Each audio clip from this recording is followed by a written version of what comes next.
So we will be starting just about now as we continue to introduce ourselves as well. We are going to start, and we are hoping that we are going to be here for less than 2 hours, like 1 hour and 30 minutes should be enough for us to be able to have this discussion. And so we want to try and use all our time maximally and also productively. And so as a few more people come in, as we also continue to introduce ourselves, I will run through the brief agenda that we have for this afternoon so that we can know how the event is going to follow. But you are most welcome. Once again, I see many of you joining us from different parts, actually not only different parts of Uganda, but different parts of the world. You are most welcome to be part of this insightful ECD webinar. I will make the welcome remarks, which I'm almost already making. And then I will share a few house rules, and then the objective of this webinar. And thereafter, we will be having some opening remarks from a representative from the Ministry of Gender, Labor, and Social Development. And then we will have some reflections on ECD research, policy involvement, and action. And this is going to be led by a colleague from AfriChild, Makerere, and I think I've already seen him in the room. Then we are going to have a keynote address on investing in ECD for sustainable development. And the keynote address is going to be given by a colleague from UNICEF. And I think I've also already seen her in the room. Thank you for coming. Then we will have brief panel discussions, and we want to have some inter-country learnings, and we are going to have lessons from Uganda and lessons from Tanzania as well.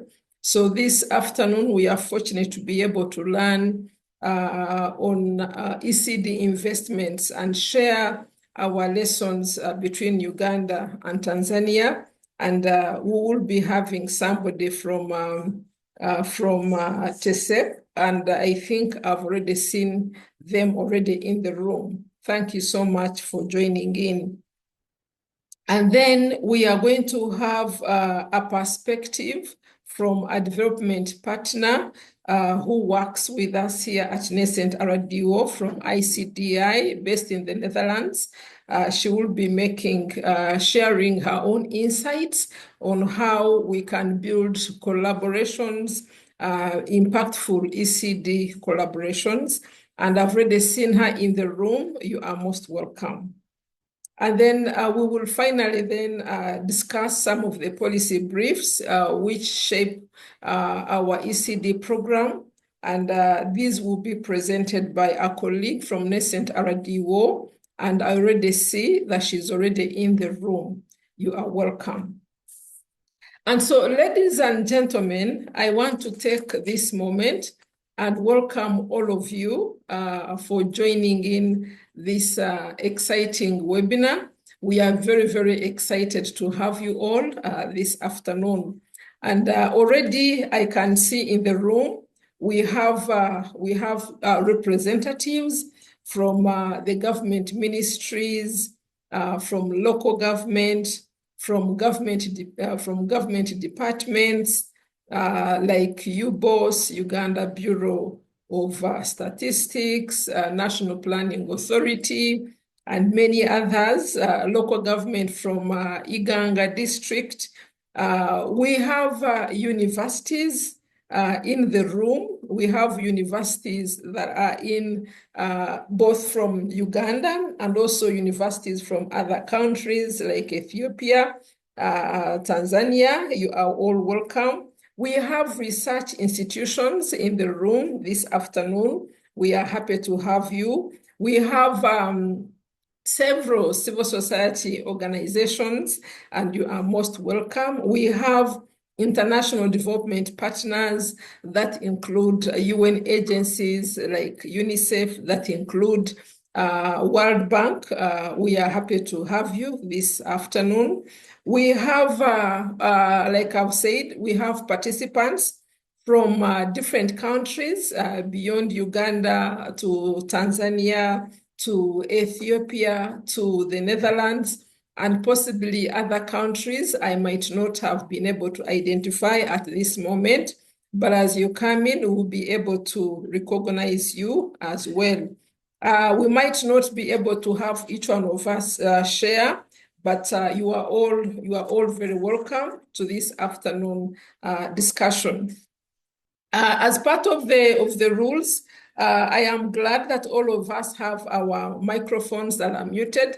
Let us keep it that way, such that we may avoid background noise. We keep our cameras off as much as you can. But if you are making a presentation, please make yourself visible so that we can be able to know you and attach a face to your voice as well. I want to encourage you to use the chat feature as much as you can for questions, for any comments, for introductions. We are going to follow up all the comments that are going to be raised in the chat. Like you must have already realized, this webinar is being recorded, and I'm hoping that you are comfortable with this, because this is going to help us for future reference, but also just in case some of our colleagues have not been able to attend and would want to be able to listen to our discussion. We are going to share with you some of the resources later after the webinar. If we manage to get all the presentations, we will share them with you. But in any case, we also have other to share with you, like the policy briefs. So what is the objective? What are we discussing this afternoon? Like you must have seen from our invitation, our theme for this afternoon is investing in the early start of every child. And the question we are asking is, whose mandate is it to invest in the early start of every child? This reminds me of an African proverb that it takes a whole village to raise a child. And if it takes a whole village to raise a child, then it means that it also takes a whole village. It takes everyone to be able to make an investment in ECD. And all of us who are here this afternoon are part of that village that is here to raise the children and also to make a contribution. We are having this discussion at a very exciting moment in Uganda.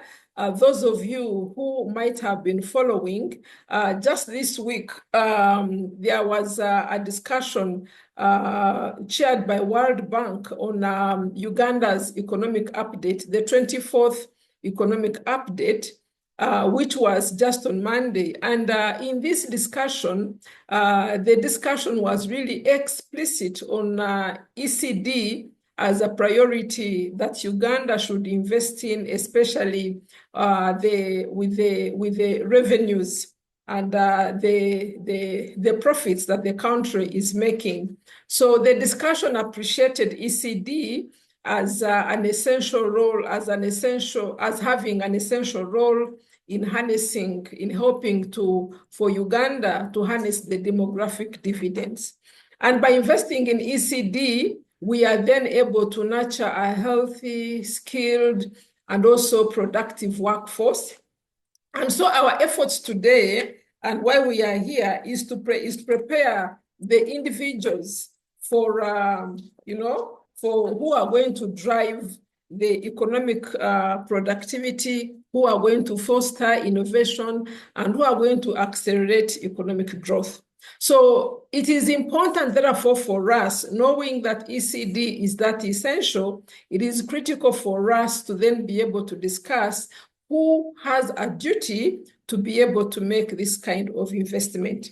So ladies and gentlemen, colleagues, that is why we are here, looking at how ECD is essential, not only in the lives of the children today, but also for the future country. It is for us then to have this kind of honest, deliberate discussion on who has a role to invest in ECD. Once again, you are warmly welcome. And at this juncture, I would like to invite the Ministry from Gender, Labor and Social Development to make some remarks. And I want to invite the Commissioner. I want to invite the Commissioner, Mr. Ngabirano Fred, who is the Commissioner in charge of Youth and Children Affairs at the Ministry of Gender, Labor and Social Development, Uganda, to make opening remarks and also open our discussion for this afternoon. Mr. Ngabirano Fred, you are warmly welcome to make your remarks. I'm a Commissioner for Youth and Children Affairs, and I have stepped in for the Permanent Secretary, who is engaged in other high-level tasks outside the ministry building, but he's with us. And I'm going to read verbatim his remarks, and then thereafter officially open our webinar. He says, "Good afternoon, esteemed colleagues, distinguished guests, and participants. It's my great honor to welcome you to this very important webinar on early child development organized by the Nascent Research and Development Organization in Uganda with the Ministry of Gender, Labor, Social Development, and AfriChild. I would like to extend my heartfelt appreciation to the organizers for their leadership in creating a platform for dialogue on such a critical subject. Additionally, I would like to acknowledge the ongoing support of the participating local governments, whose engagement and leadership at community level is essential to the success of our efforts in ensuring a bright future for Uganda's youngest citizens. As we gather today, it is crucial to recognize the long-term progress. With obesity constitutes nearly 1/3 of our population. However, only half of our children aged 3 to 5 years are developmentally on track, according to the Uganda Demographic Survey 2022. These children are not just the future, they are the foundation upon which our country will build its economic growth and development. As we pursue the vision of attaining middle income status by 2040, we must prioritize the survival, growth, and full potential of our children. They deserve nothing less. The recently published Country Economic Report for Uganda 2025 by the World Bank has revealed that Uganda will lose over $45 billion attributed to low adult productivity in the next 20 years if we don't invest in early child development. So supporting these children and their caregivers is not just a moral imperative, it's a strategic investment in Uganda's future. ECD plays the foundation for lifelong learning, health, and productivity. As such, we must ensure that every child has access to quality early learning, health, and protection services.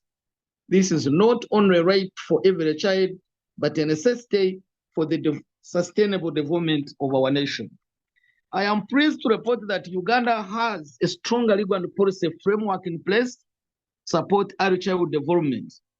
We have made significant strides in recognizing the importance of ECD, with interventions already incorporated into the National Development Plan 4.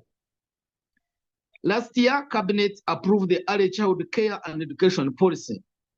Furthermore, A new costed multisectoral strategy for integrated ECD has been finalized and is awaiting validation and approval. This strategy will guide our actions moving forward and ensure that we are aligned in our commitment to children's well-being and development. At the same time, we are fully aware that such a much work remains to be done. To achieve sustainable and impactful ECD outcomes, we need to build stronger collaborations and partnerships at all levels.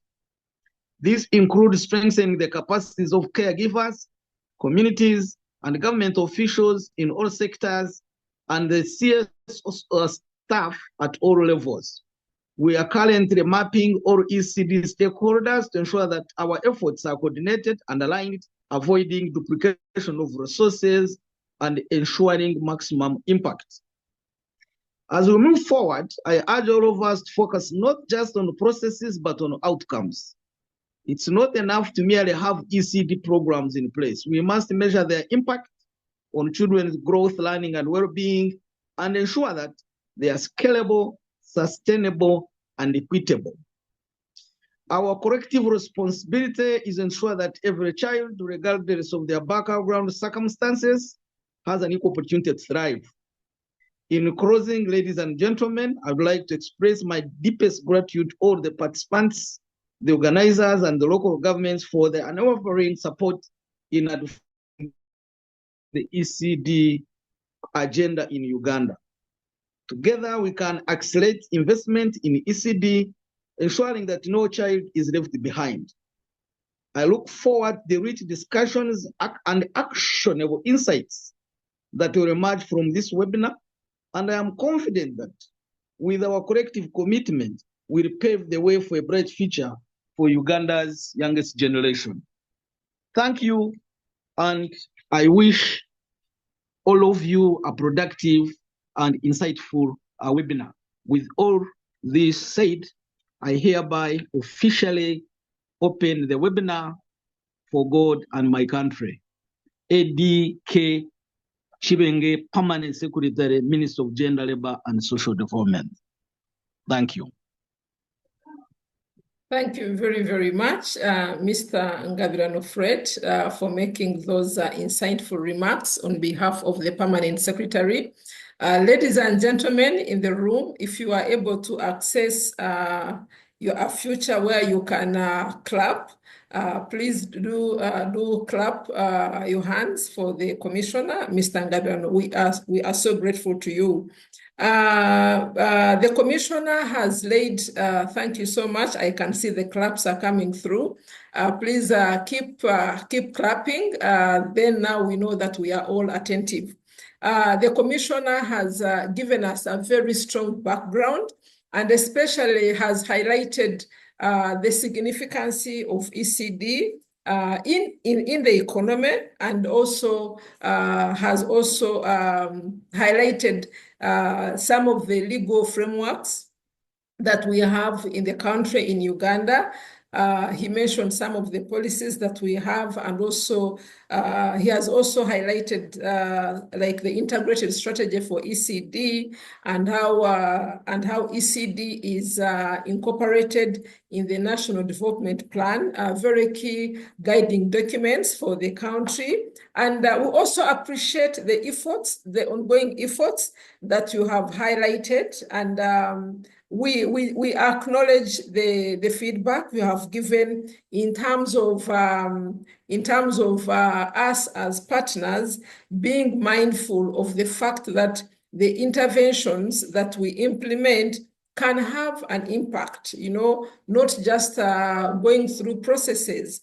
I have taken keen note on what you have advised, and I think partners in the room will also be able to take heed. So once again, Mr. Ngabirano, thank you so much, and also for declaring this webinar open. So we can now comfortably continue our discussion. And also, I appreciate the fact that you kept within time. Now, next, now that we already have a very firm background of the relevance of ECD in Uganda's context, we are now going to have reflections on ECD research, policy, development, and actions. So we want to be able to see now the role of research in shaping ECD policies. You have already mentioned, Mr. Ngabeno, some of the policies and the policies, frameworks, and strategies laid by the government. And now we want to take this discussion a little bit deeper and have a discussion on how research then shapes ECD. And we are going to have a colleague from AfriChild leading us into this discussion. AfriChild has done a lot of research and on so many aspects, and ECD is one of them. And also, AfriChild has had a long-term relationship with the ministry, working together. And so we are sure that research that has been done by AfriChild possibly could have informed some of the policies. So in the room, we are going to have Mr. Alex Alinitwe, who is going to take us through the discussion on how ECD research shapes our policies in the country. Alex is a coordinator with AfriChild Center at Makerere, and he has a wealth of expertise in research that is child-focused.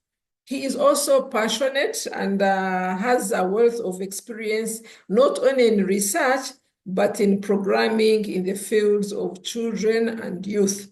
So, Alex, we welcome you to share your reflections on ECD research, policy, development, and actions. You are welcome, Alex Alinitwe, to speak to us. Thank you very much, Madam Anna, and everyone that is attending this webinar. And thank you, Mr. Commissioner Fred Ngabeno, for the remarks that you've given us that have ushered us into the start of this webinar. Anna, please confirm that you can hear me. Yes, we can hear you, Alex. Please go ahead. Okay, so my name is Alex, and I work with the AfriChild Center. And what AfriChild does is child-focused research, and we don't go away from the priorities that are also highlighted in the national child policy that talk about the well-being of children, like survival and health, education and development, care and protection, even child participation, but also not forgetting system strengthening as a pillar, as highlighted in the national child policy. So please, next slide.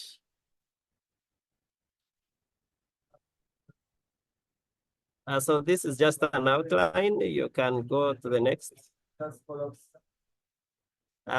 I don't want to talk much about AfriChild, but I've already said our work is really hinged on research, and also we strive to see that we have an Africa where children's well-being is realized through research for sustainable development. And when we conduct the research, then we want the research to inform policy.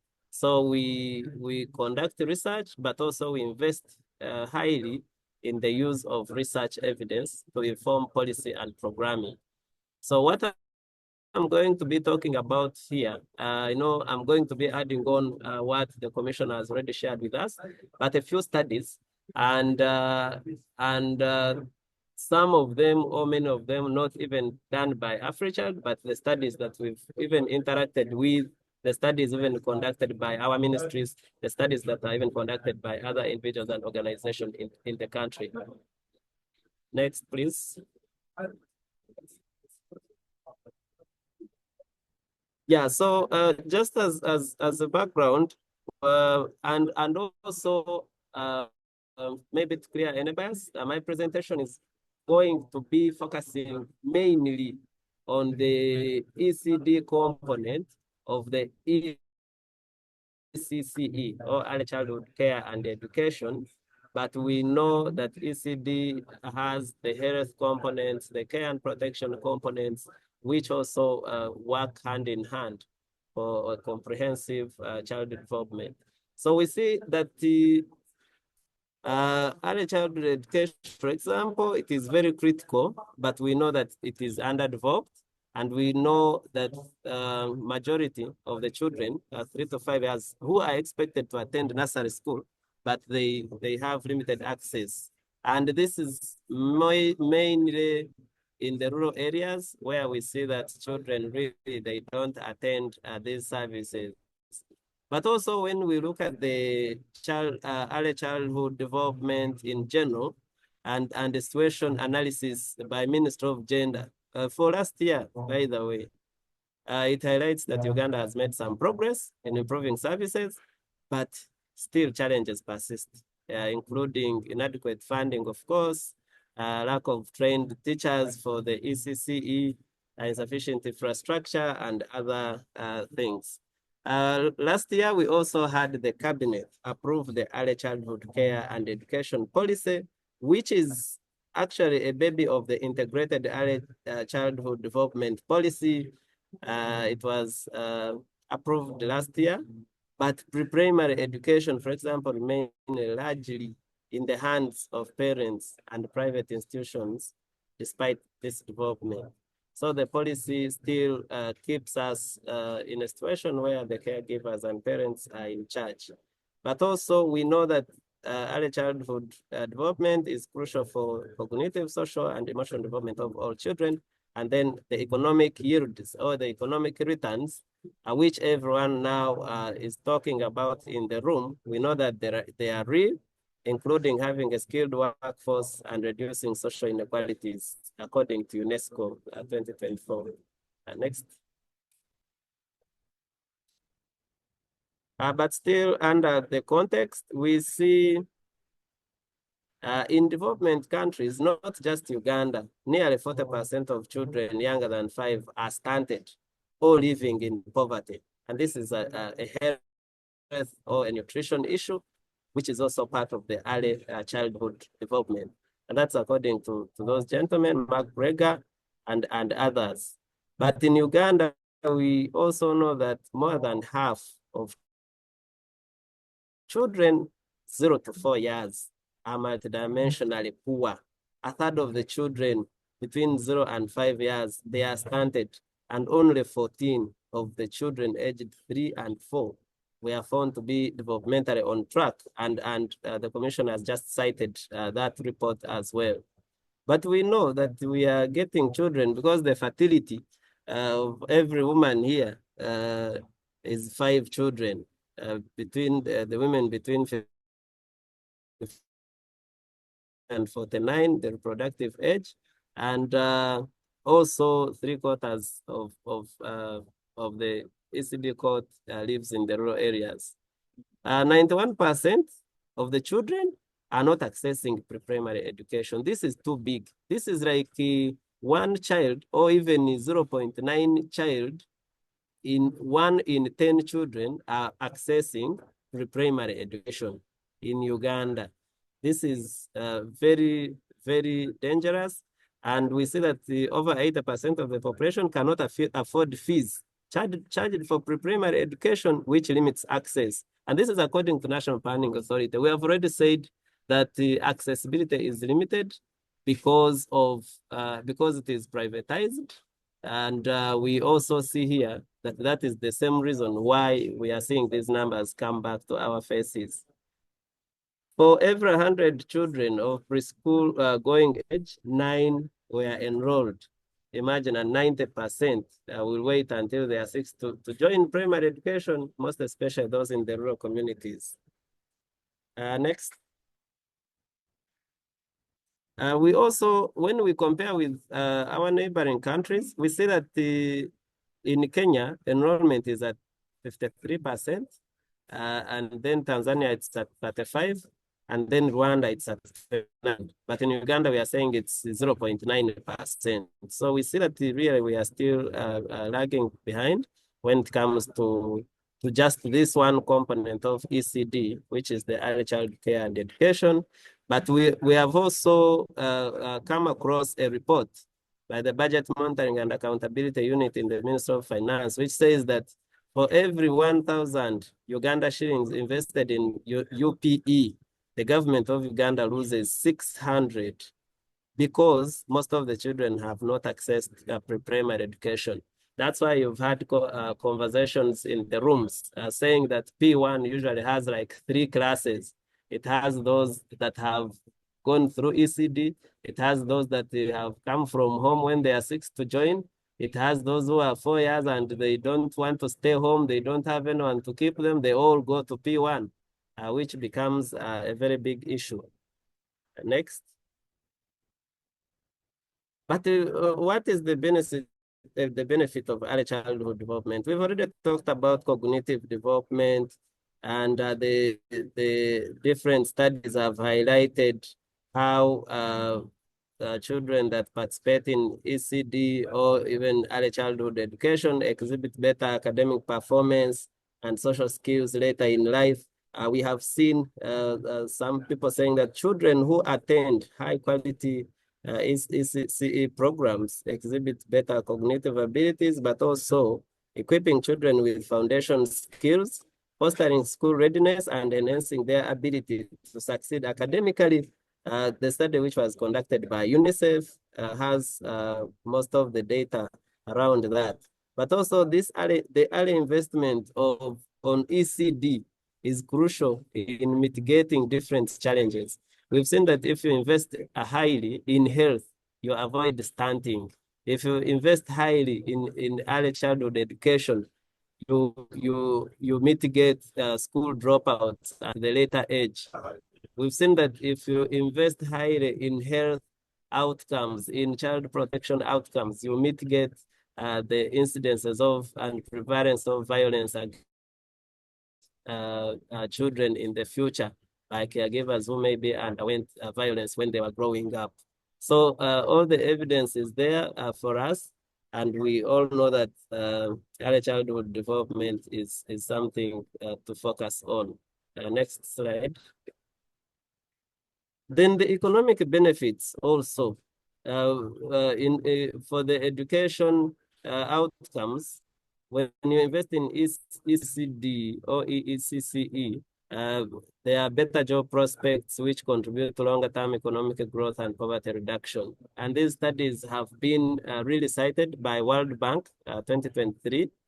UNICEF also, the same report says that ECE programs enhance cognitive and social skills, laying a strong foundation for the lifelong learning and productivity.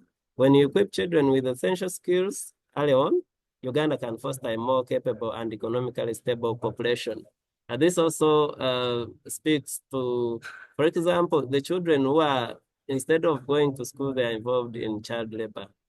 Ideally, when they grow up and they are working already, they are working when they are children. In the future, they might not be a productive force economically, because now they no longer know what it means to organize for work and also achieve results when you get the work. Next. What are the current issues in Uganda?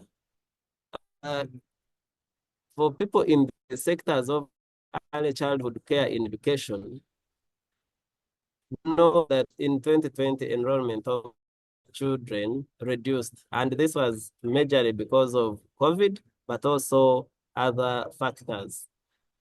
The same report by the National Center for Education Statistics highlights disparities in accessibility. Of course, rural having many challenges compared to the urban settings.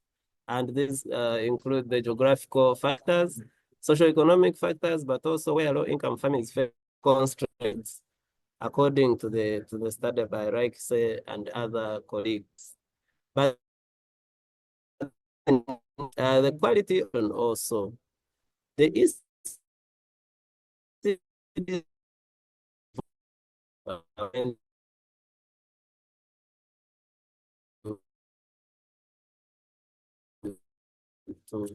insufficiently trained staff impacting delivery on quality education. There's also inadequate maybe and middle, they're either in one class, or middle and top are in one class, or they are all in one class and divided by maybe mats or chairs or benches in the same setting.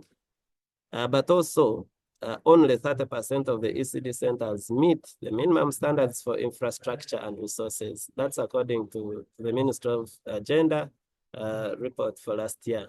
But also we know that school feeding is an issue, and then legislation and funding gaps, which has also been cited along. We know the Education Act of 2008, which we still work with, restricts public financing for pre-primary education and leaves many programs, ECC programs underfunded, and the private sector plus other non-governmental organizations and other partners are trying to do something in that area. But also we know that, at least we know that government schools, many of them, they are introducing the pre-primary, but it is still on private basis. Parents have to pay some money. Next. Yeah, we already talked about the other countries, how they are performing, and majorly when it comes to the early childhood care and education, which is part of the bigger ECD. In Kenya, they have integrated ECD into the national education system, ensuring that all children have access to quality early learning. This has led to improved enrollment rates, but also better learning outcomes. Maybe Uganda can adopt similar policies to enhance ECD programs by ensuring government support and integrating ECD into the national education agenda. In Tanzania, the same, where we said that their enrollment is at 35%, they have successfully implemented a community-based early childhood education model, which leverages local resources and community involvement to provide early childhood education. Uganda can apply the same lessons, maybe by promoting community involvement in ECD and utilizing local resources to improve access to early childhood education. But also, maybe part of the recommendations, as I said, that this is more targeted to the early childhood care and education. We are trying to advocate for the amendment of the Education Act, provide for pre-primary education financed by both government and the private sector, not leaving it to the private sector. Then maybe we make pre-primary education compulsory, starting with at least 1 year in all government-aided schools. Then we appropriate sufficient finances for pre-primary education, support teacher training and professional development for the teachers. Also supporting infrastructure development for ECD centers, and then supporting the school feeding program. So with this, we hope that just as the early childhood care and education sector, plus all other sectors that make up the early childhood development, we hope that then we can start speaking differently when we know that access is there, and then the lives of children are also improving. And we have the opportunities already. We are trying to work around forming the Early Childhood Development Network, which is being led by the Ministry of Gender. And we are in partnership with the ministry, with government, to see that it also takes shape and it starts. And then other opportunities that we have at our hand that can help us achieve and do better. With that, I want to thank you and wish us a good stay until the end of this webinar. Thank you, and over to you, Anna. Wow, Alex, thank you very much. If you can access a feature to give Alex some flowers, please do so. Alex, thank you very much for taking us through this discussion. You have laid a very strong, firm foundation for us to have this discussion, and you have really painted a big picture of our ECD performance in the country. It was amazing that you were even able to do a comparison within East Africa. And of course, not on a good note, that the comparison you have given us position Uganda at the lower bar of our performance, and which actually gives us a reason why we need to have this kind of discussion. You have mentioned some of the progresses amidst really the indicators that do not look very, very nice. Some of them, I found them very, very surprising for me. I think there's some research I hadn't interacted with. I found some very surprising. But you have given us at least a ray of hope in terms of also us being able to know the government is, the commitment of the government, and also Mr. Ngabirano highlighted some of the commitments. And so we are not stranded in one place. We are making some progress, and that is something for us to celebrate, but also to take advantage of. How can we exploit the advantages and the opportunities that have already been established by the government of Uganda, but also by the other actors. I have taken note of the recommendations that you have given, and I think we need to continue reflecting on that. Ladies and gentlemen, you might have questions, but I want to request that if you have a question, you please post it in chat. We are going to follow it up later, and it can also be discussed at a particular moment. So for now, if you will allow us to continue with our discussion, and then we in the meantime keep all our questions and comments, we are going to bring them all together. But Mr. Ngabirano, I don't know whether at this moment you would want to say something, especially now that Alex has really tickled us in terms of the recommendations, like funding of pre-primary education, at least compulsory education for 1 year. I don't know if it is something that you would want to comment about, or also to comment about the ECD network and how we are progressing as a country. Maybe that will be helpful, but it can also wait until later when we are addressing all the discussions. But Commissioner, I want to first hear from you whether this can be discussed later, or whether you would want to make a comment at this moment before we proceed.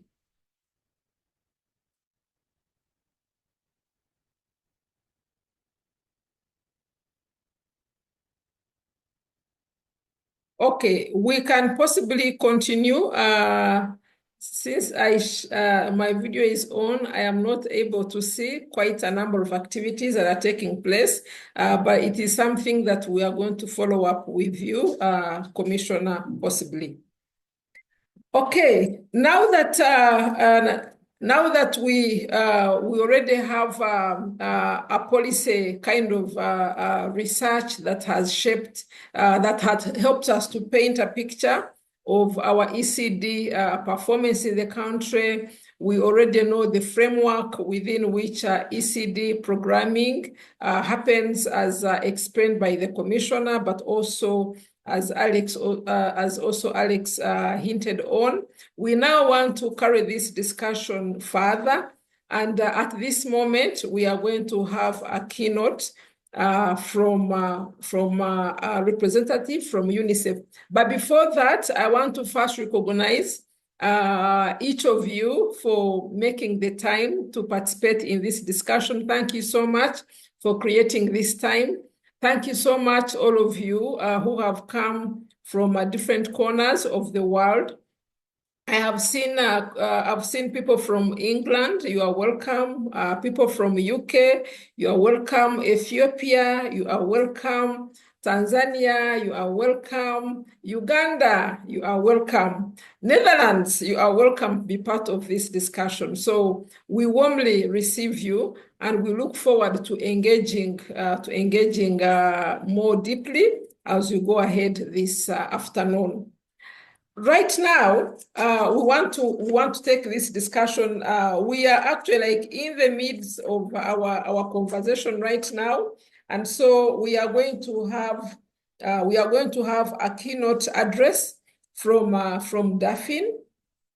Daphne works with UNICEF as an ECD specialist. I hope I have that one correctly. And we are, as Nascent RDO, we proudly associate with your commitment, especially your commitment to ensure the best start for life for all the children in this country. So, Daphne, you are most welcome to make your remarks on investing ECD for sustainable development. Over to you, Daphne.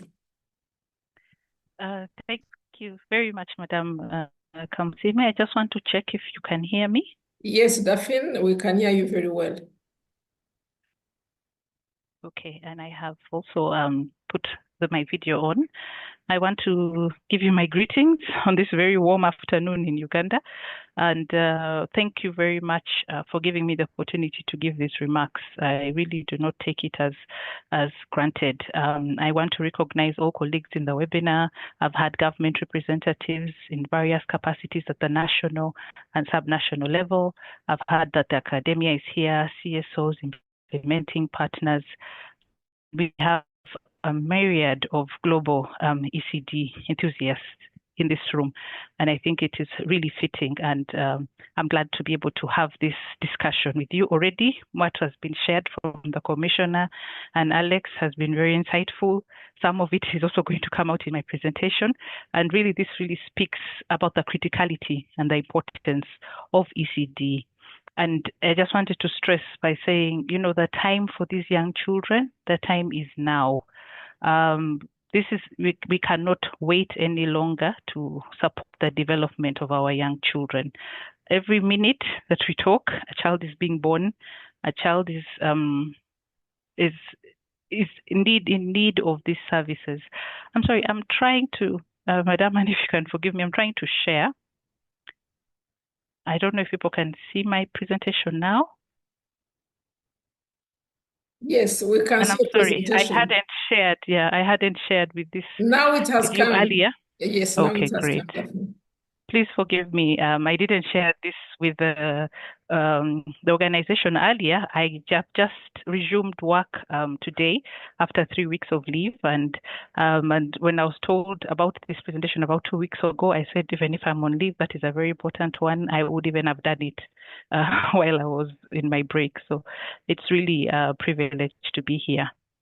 I'll just go ahead by starting. We're all here talking about early childhood development, and I've been asked to talk about the investment part.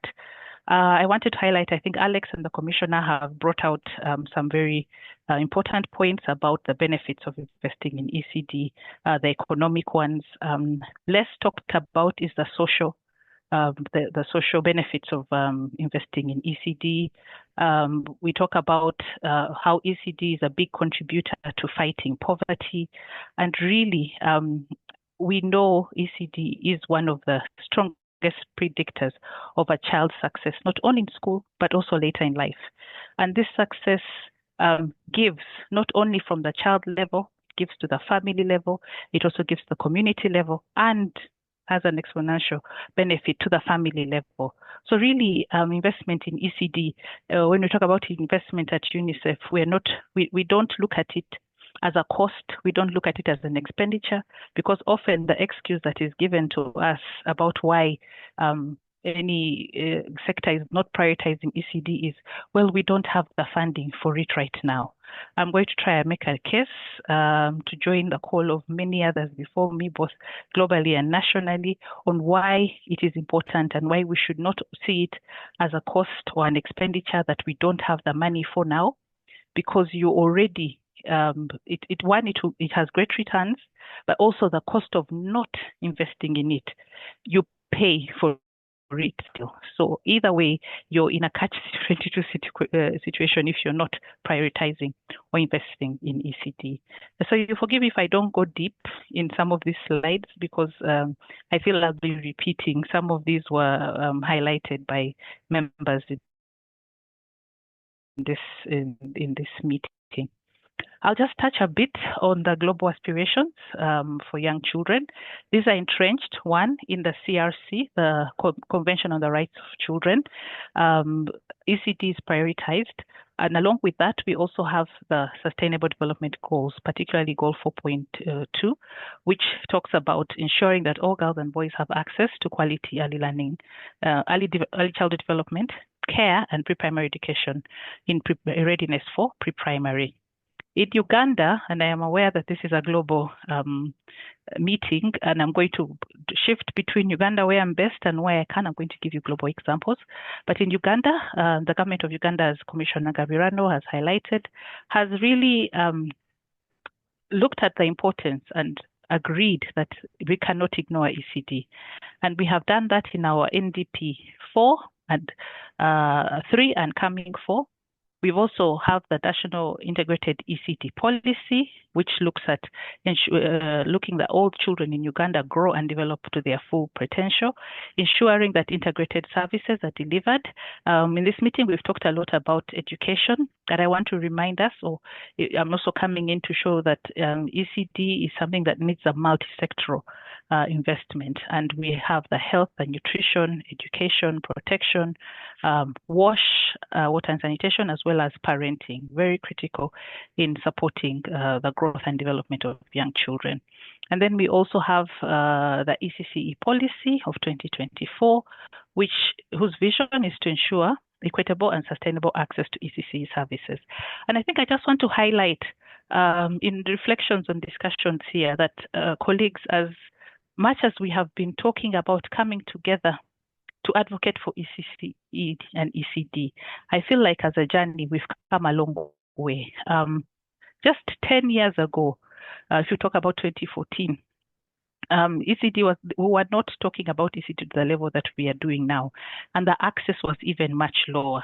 And so this is just to encourage us to continue to raise the call for us to see the picture and the recommendations that we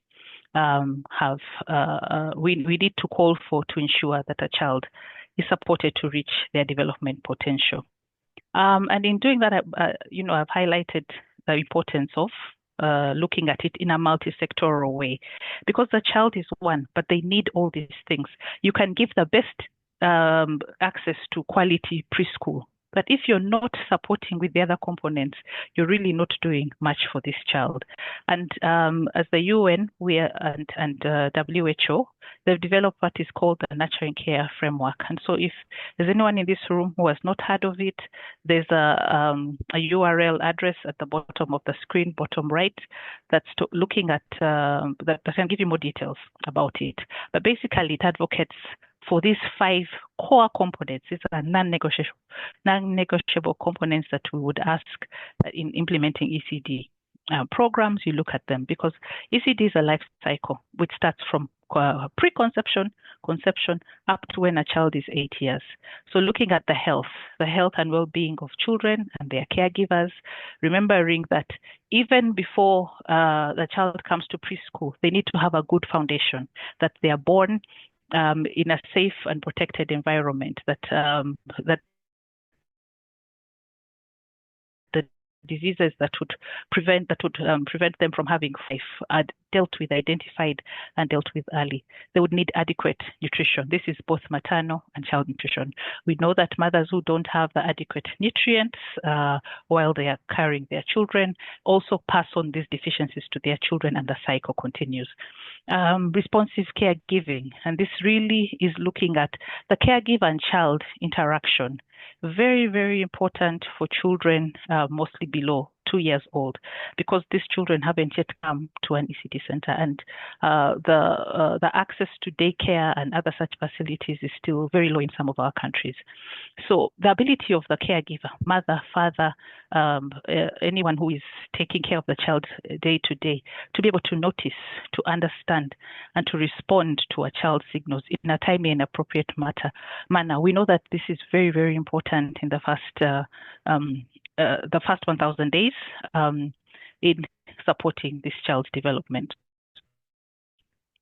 Safety and security, providing a safe and secure environment for the children, protected from harm, protected from violence, is also very key.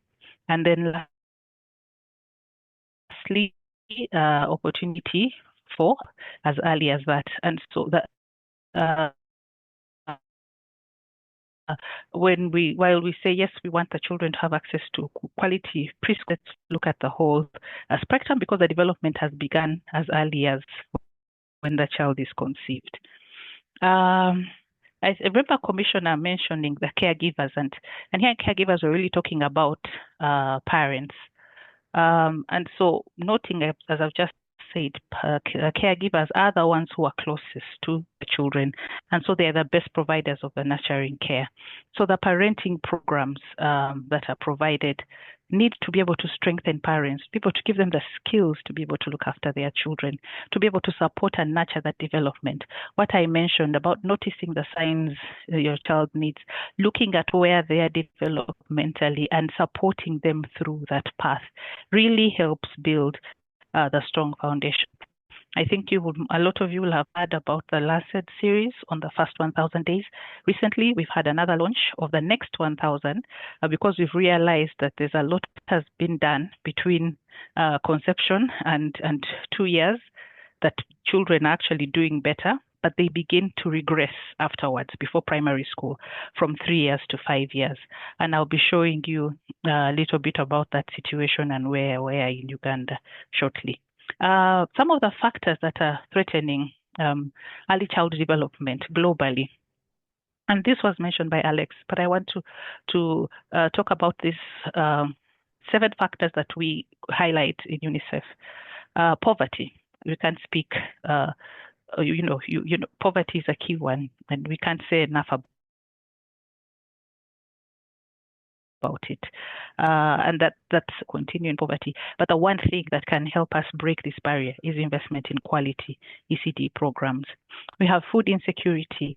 Brain development is very much connected to how the brain is nurtured, and nurtured through the type of foods that help build the brain. And when there's food insecurity, then the children are not having the adequate brain growth that is needed. High crime communities, low quality of services. And this is a key one, because it's not enough to say this ECD service is being provided. If it is not of good quality, then it is almost as good as actually not having any service at all. We must ensure that ECD services are of high quality. Stress in the family. I think someone also talked about refugees, children on the move.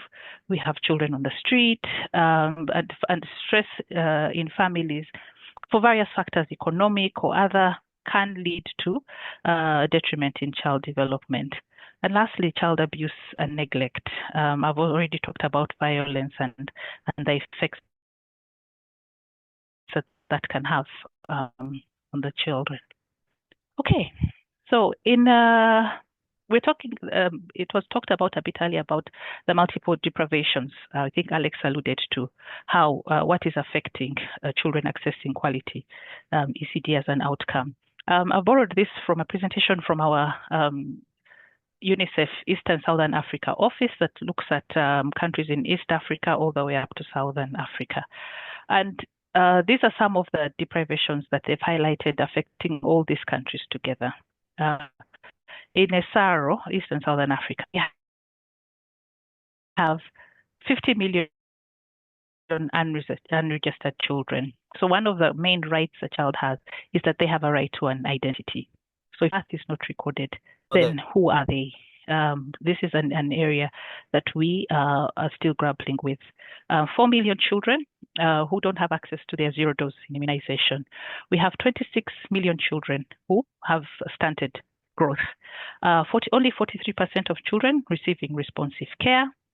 Only 30% of children accessing early learning centers, and a very big 82% of the children experiencing violent discipline.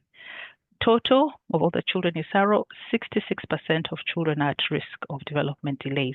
And this to me is the imperative. This is our clarion call that the time for that child is now. We cannot keep talking about it. We must raise our voices high and loud to ensure that the children receive their good quality ECD programming.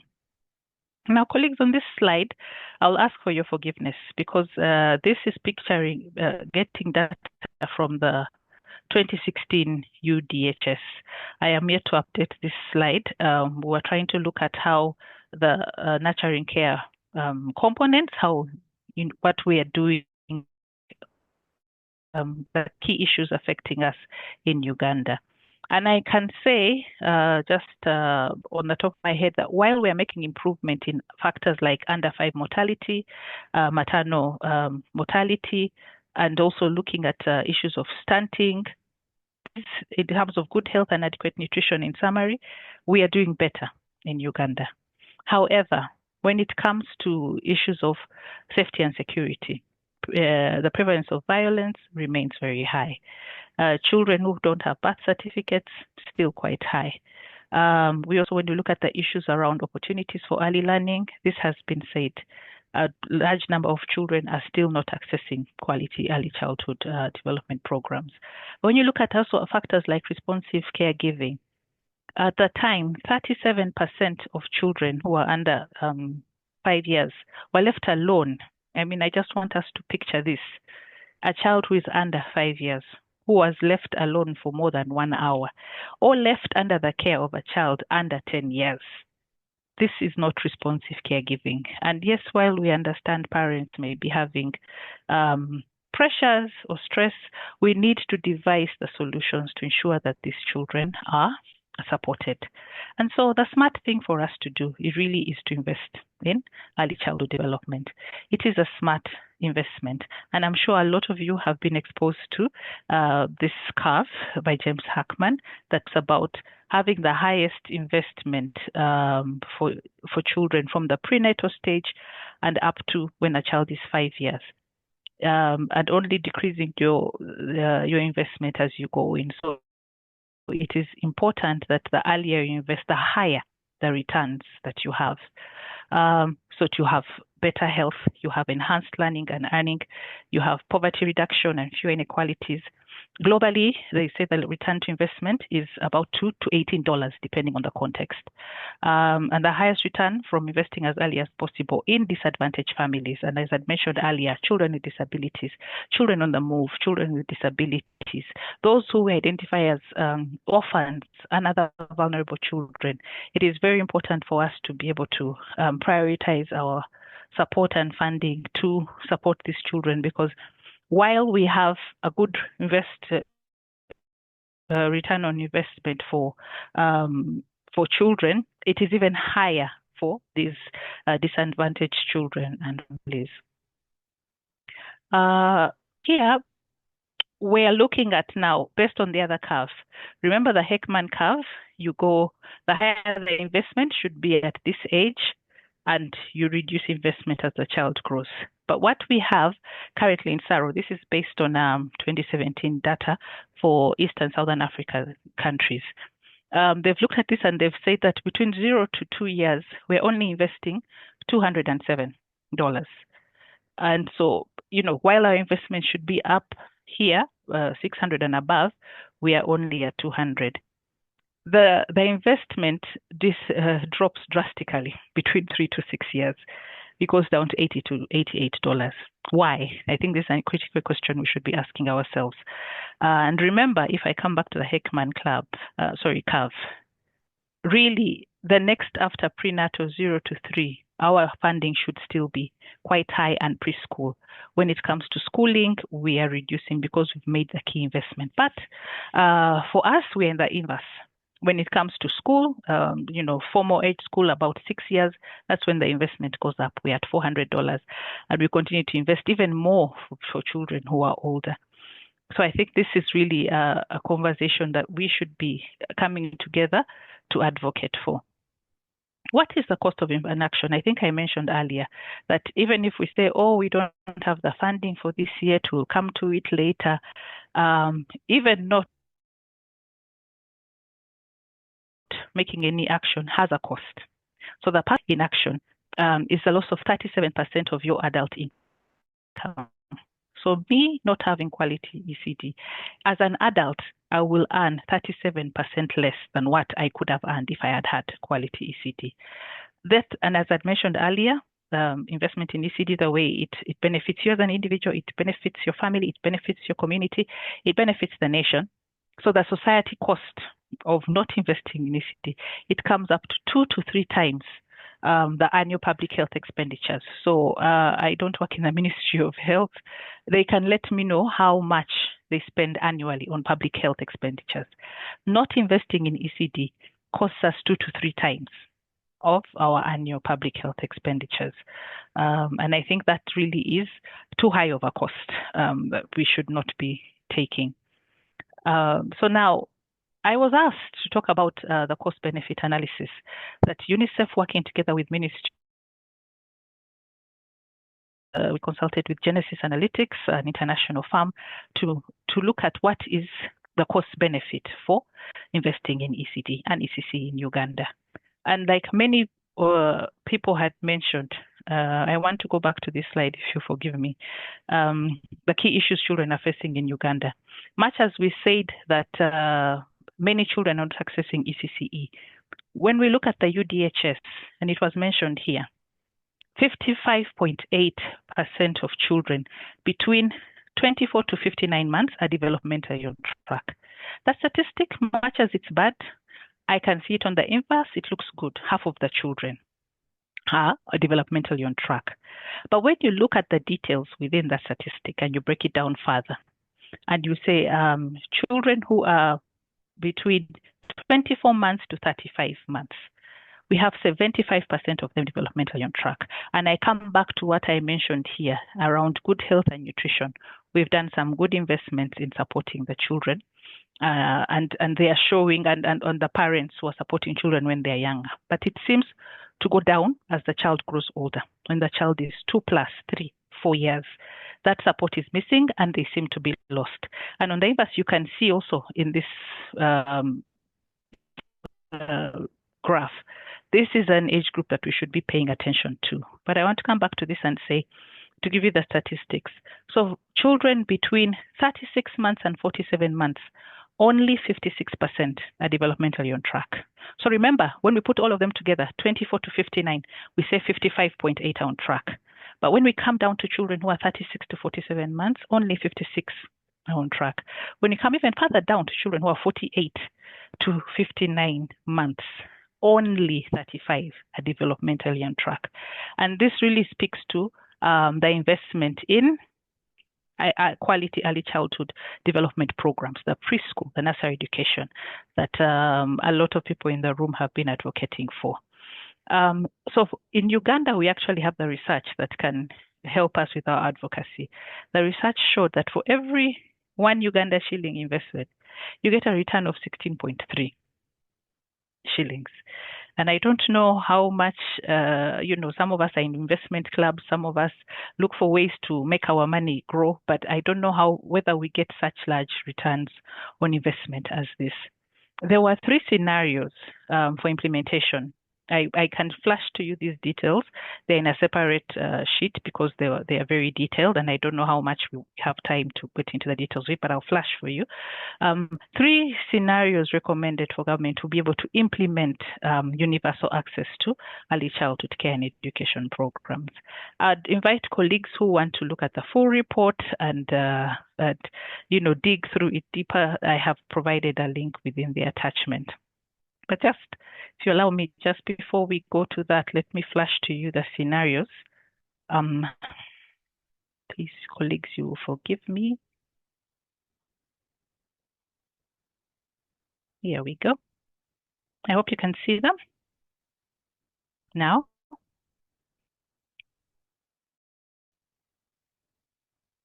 Yes, we can see it now.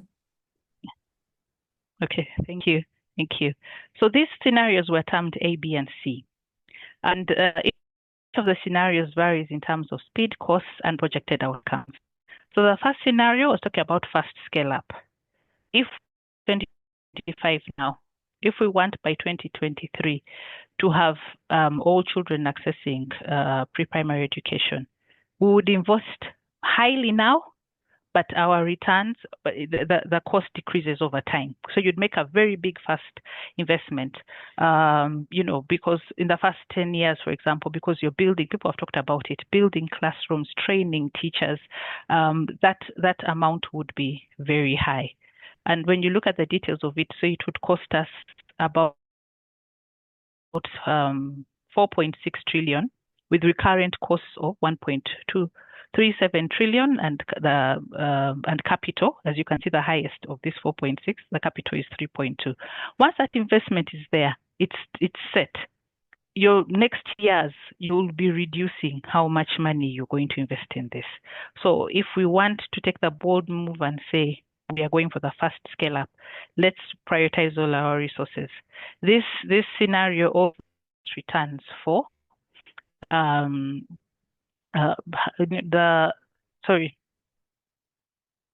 it has that would be delivered. A scenario B, because you'd reach, the reason why is you'd reach many children at the same time, and then exponent that to years down the road, these children would be, for example, like I said, personal cost, I would earn 37% less. If I had not good quality, I would be earning that 37% cost, and this multiplies to several children. The media lab targeting the year 2040, again, of course, this is trying to spread evenly, say, okay, let's mobilize resources slowly by slowly, and the details of the costs are there, we would be able to reach this full coverage. Then the last one, the slow scale up, looks at a target year of 2030, the lowest cost with gradual increase. And so these options have been provided to government, and these are being discussed to see how, how best government would be able to invest, which scenario do they see would they want to take up. And like I said, I'm not going to go into the details of that. That would be its own full presentation. As I conclude, I wanted to talk about noting that this is a global webinar. I'm trying to narrow my call to action to Uganda. And this has been mentioned by Alex. Let us implement at least 1 year of pre-primary education, ensuring all children integrate equity. As we know from the DHS, we have more children in urban areas, more children from wealthier quantiles who are accessing ECCE currently. We want to be able to target all children. Inclusion, that is the refugees, children with disabilities, orphans and vulnerable children, all that would categorize as children who are at risk, prioritized, but at least at age 5, have access to quality pre-primary education. This will help us improve school readiness. It would reduce repetition rates and enhance retention. This will also be really a game changer for the education system and its efficiency. And then the innovative, now we also must employ innovative financing solutions, because colleagues, I think when we look at the global funding situation and when we come down locally and nationally, recognizing that government has said, yes, we really want to invest in this, but we don't have all the funds now. We really need to look at innovative financing solutions to support the scale up of expanding access to quality ECCE. So this is really a discussion that we can have. Much as we say we want our call for access to all, let's be realistic to know that there are some children. I know in Uganda there was a study we participated in the launch of last year with Human Rights Watch that talked about parents who are investing as much as 3 million for their children in preschool. Yet we also have parents who don't have. So when we say universal coverage, let's be careful, because we don't want, there are already parents who are able, who will continue. Let us target our call. Let's sharpen our advocacy to say, let us reach the children who do not have access, who cannot have access, because they are not able to. I remember, Madam Kansime, you had talked at the beginning of this webinar to say whose responsibility. And I thought, I feel it is our joint responsibility, everyone on this call, to advocate for and implement ECD programs. I want to thank you all very much for listening to me. My name is Daphne Mugizi, and any details that you want, my contact details are available on the note. Thank you very much, and over to you, Anne. Wow.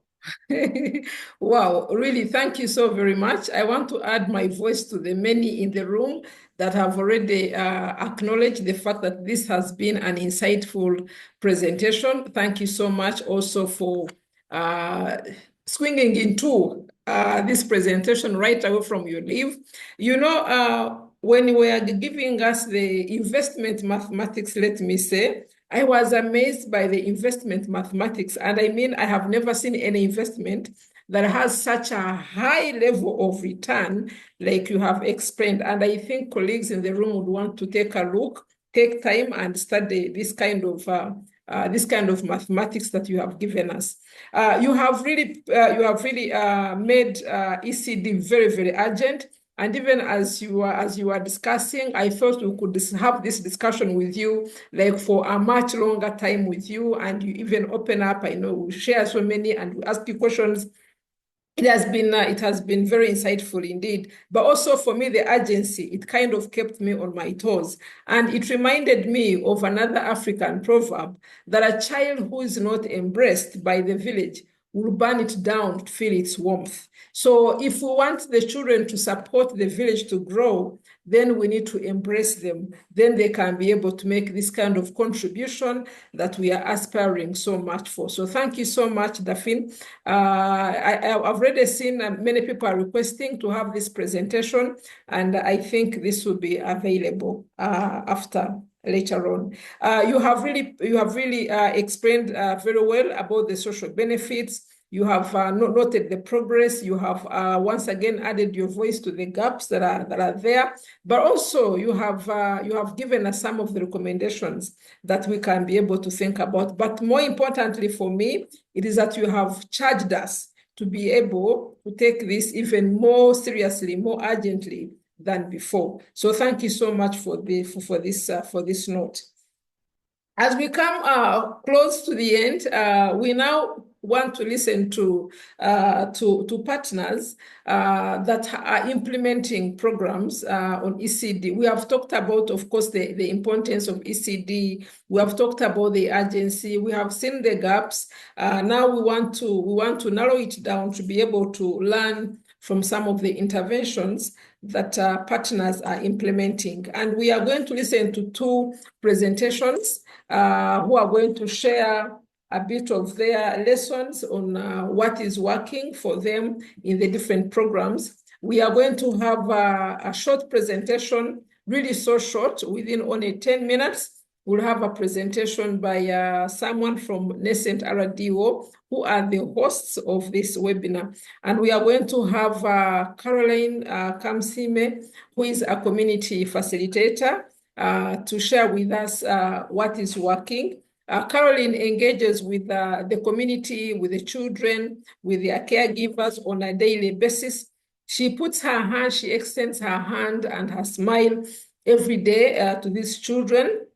And she's driven by the change in the children's lives. So we are going to listen to Carol and be able to understand what she's actually doing in the community and how this is, and the change this could be making in the community. Carol, you are welcome. You have 10 minutes to make your reflections. Well, it is a good evening to me. I will go on and share my presentation. I have been introduced by Madam Anna already. Today, I will be sharing with you about the significance of a play hub in enhancing early childhood education services. And I will go on and share with you about the significance of home visiting program on early childhood development. We are operating play hubs, and where I am working, we have 566 mothers that we are working with, 520 fathers that we are directly working with.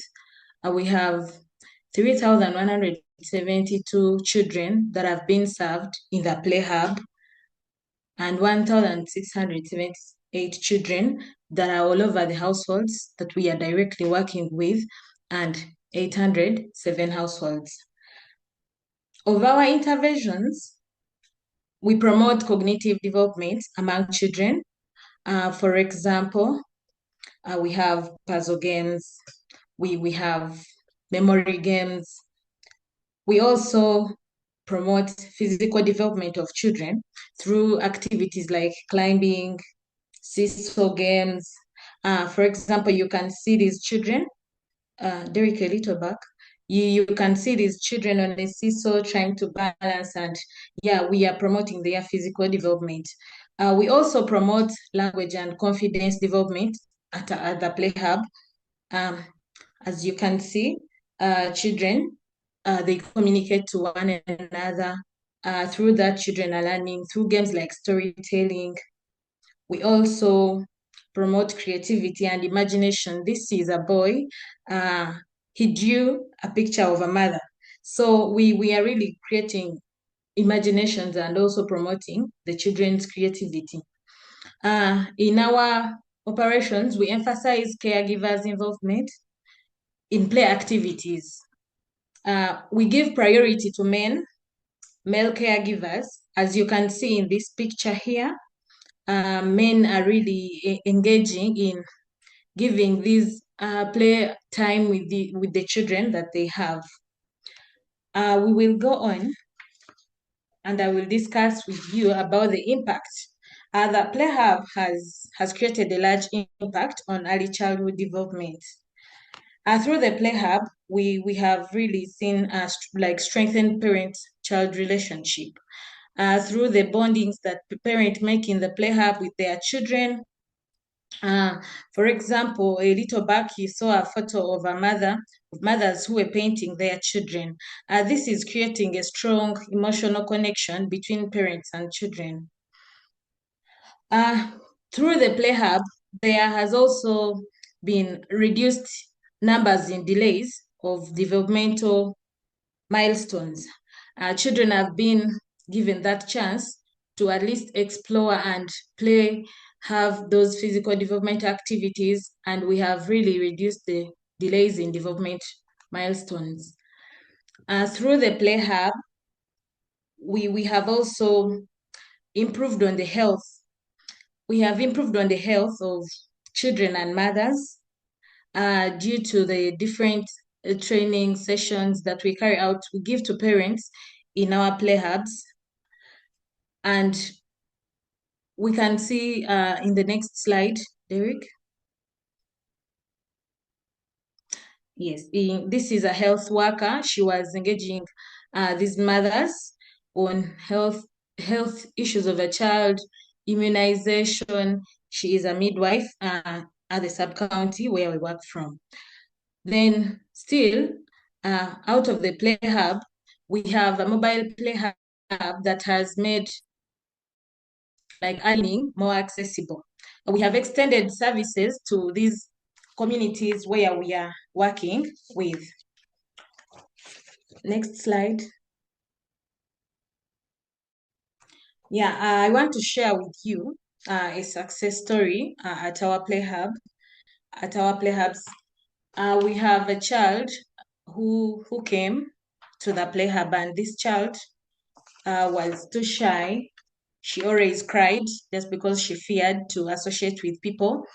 With time, the parent continued bringing that child at the Play Hub, and I am glad to share with you that this child started playing with at least a doll, a toy, alone, individual toys. But with time, this child got engaged in group play activities like the storytelling with other children. And currently, the mother gave a testimony that she is the one that keeps the mother reminded of when to come to the play hub. I will also share with you, next slide. As we are waiting for the next slide, yes, I want to share with you about home visiting program. The significance of home visiting on early childhood education, I mean on early childhood development. The home visitors, these are our trained home visitors. They really promote ECD services in these homes that we visit. There has been increased strengthening in parental knowledge on early childhood services through the visits. We have improved parenting skills among the households that we have visited. I will continue and share with you the impact of home visiting on the families and the community where we are operating in the next slide. As part of our contributions, we have visited these households, and after we have seen an impact. We have improved on the standards of living among these households through creating we have created at least 12 village savings and loans association groups across the 6 villages, and at least each group is comprised of 30 members who have been able to at least make a weekly saving. And we really believe this has improved the standards of living among these people. We have also responded to the high cases of malnutrition that we came across in the home visiting program. We have at least encouraged each household to plant at least a small garden of vegetables, and we have sensitized parents in these households on nutrition. We have also extended the early child education services to these communities. And I will share with you one of the successful story from the home visiting program. In the next slide. Among these issues that we identified during home visiting, these issues range from maternal and health issues, education issues, but we have continued to respond to these issues. I will bring you a story of a mother of 2 children who are twins. She had a ruptured uterus for 1 year and 2 months. But through our home vista, we really identified this mother, and through the referrals and support, this mother is now very healthy. She was treated and she's taking care of her children. I will also share with you one story of malnutrition case. In a community, we identified a lot of malnutrition cases, but this was too urgent. The child was not in good health. And through referrals and the support, this child has been given the best care, and there is a very high change in the health of this child. And there is a change in the education of one of the households that we are working with. This is a household where children were not taken to school, and currently through the home visitors, this household is really educating the children as I speak of now. As I conclude, we work with different stakeholders to promote these early childhood development services, and we work with ECD committees. These ECD committees are comprised of 12 members across these 6 villages. We have the VHTs in these committees. We have teachers, cultural leaders, religious leaders, local leaders like the chairpersons and the vice chairpersons, and other leaders that we are working with on the committees. We also have the trained home visitors that we work with, to see that these early childhood development services are developed in the community where we are working from. We also partner with the local governments, the district, to see that we are working hand in hand to develop the early childhood development of children. I really want to thank you for listening. Thank you. Over to you, Madam Anna. Thank you so much, Carol, for sharing with us at least your lived experiences. Earlier, we were sharing quite a lot about quite a lot, and we talked about really the gap. We talked about the need, and it's been very nice to hear at least what you have been able to do. Of course, the gap is so big, and possibly your contribution is also very small, but we appreciate that this paints a picture a little bit of what has been done.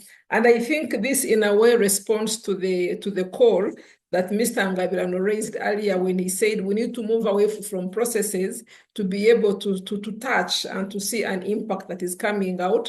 And I'm glad that you've been able to show us at least the lives that you have touched. And I know that you focused on two major components, which is the Play Hub and the home visiting program. Possibly you didn't have enough time to be able to go into depth of the larger program that is being implemented, but we are grateful. I saw some feedback coming in. It might be important for you to take a look at that feedback. Now, we want to now listen to Tanzania Early Childhood Education and Care. They have invested themselves really in holistic early childhood development and education as well. And they are driven by a vision of seeing every child thrive in Tanzania. And they have a wealth of experience in implementing ECD programs in Tanzania. So we want to hear from them what stands out for them in relation to this discussion. I welcome you, a colleague from TECEC, to make your presentation in 10 minutes. Thank you, Anna. And thanks so much for this wonderful webinar. I think it is really very important for us to see East Africa children really strive as we invest in the early years of young children. So I have my colleague. She's going to present actually as a national grassroots organization on what we are doing on the grassroots level to make sure all children in Tanzania are able to strive. You're welcome, Elizabeth. Thank you so much. Can you see my screen? My name is Elizabeth Joseph Kaduma, and I am from Tanzania Early Childhood Education and Care. I am the Director of Programs and Operations.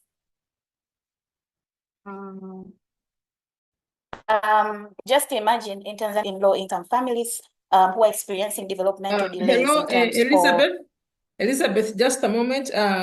Can you please put your presentation in a presentation mode? I don't know whether that is the right word. Yes. If you can hide the slides and we see the presentation so that it can be perfect. That's good. Please go ahead, Elizabeth. Yes, just imagine in Tanzania, there is a 53% of children aged 2 to 5 in low-income families who are experiencing developmental delays in terms of health, learning, and psychosocial well-being. And these delays can have the long-lasting impact affecting their social life, but also the opportunities for future and success. What's our grant solution? TECEC is working collaboratively with parents, caregivers, preschool teachers to provide holistic support to the children during early years through 3 domains. And our domains are creating play-based classes and learning materials using recyclable learning local materials, also training on proper nutrition and stimulation, but also parenting education and resources. And we are working hand in hand with public schools and public healthcare centers. And the reason that we do this is because there's where we find children from low-income families who are really on the trend of experiencing developmental delays because they are lacking that access of quality early childhood services. And first and foremost, in our solution of creating play-based and learning materials through recyclable materials, we have launched our Children Play Hub and Parenting Learning Hub. Our Children Play Hub basically enroll children to support their the significant physical, intellectual, and language and social emotional development. And in this play hub is where we find different children from the community, because instead of roaming around the street, we establish this play hub so that children can have a center where they can come and learn and really reach their developmental milestones. However, we have went far to partner with public schools. As you can see in another picture where this is a public school, we have turned this public school into a play-based class. And basically, we create learning materials, recyclable materials with teachers. But also in this play-based class, we also establish different outdoor activities for children. And basically, we incorporate everything that we have in our community learning hub for children, which is 100% run by TECEC, to the public schools. And the reason we do this is we want to make sure that children who are under-resourced, mostly in the public, who are found in the public preschools, get the benefits of developmental milestones due to incorporating the play-based approach. In the pictures you can see, these are some of the parents who come to our Children Play Hub to develop different learning materials for their children. We develop different age-appropriate materials based on the needs of the parents and the children to really promote learning at home, because we believe learning should start at home before a child enters the school door. But we go further to work with the teachers to develop learning materials. As you can see in the slide, this is one of the teachers in the school that we are partnering with. We train the teachers to develop learning materials using recyclable materials, the materials that are available in their surroundings, because in these pre-primary classes, most of them, they're under-resourced. The budget that comes from the government is really low, and the teachers face a lot of financial difficulties to buy toys, to buy different resources for children in the schools. So we come forward to really help in the pre-primary class for the teachers to get access to different learning materials that they can support children learning in school.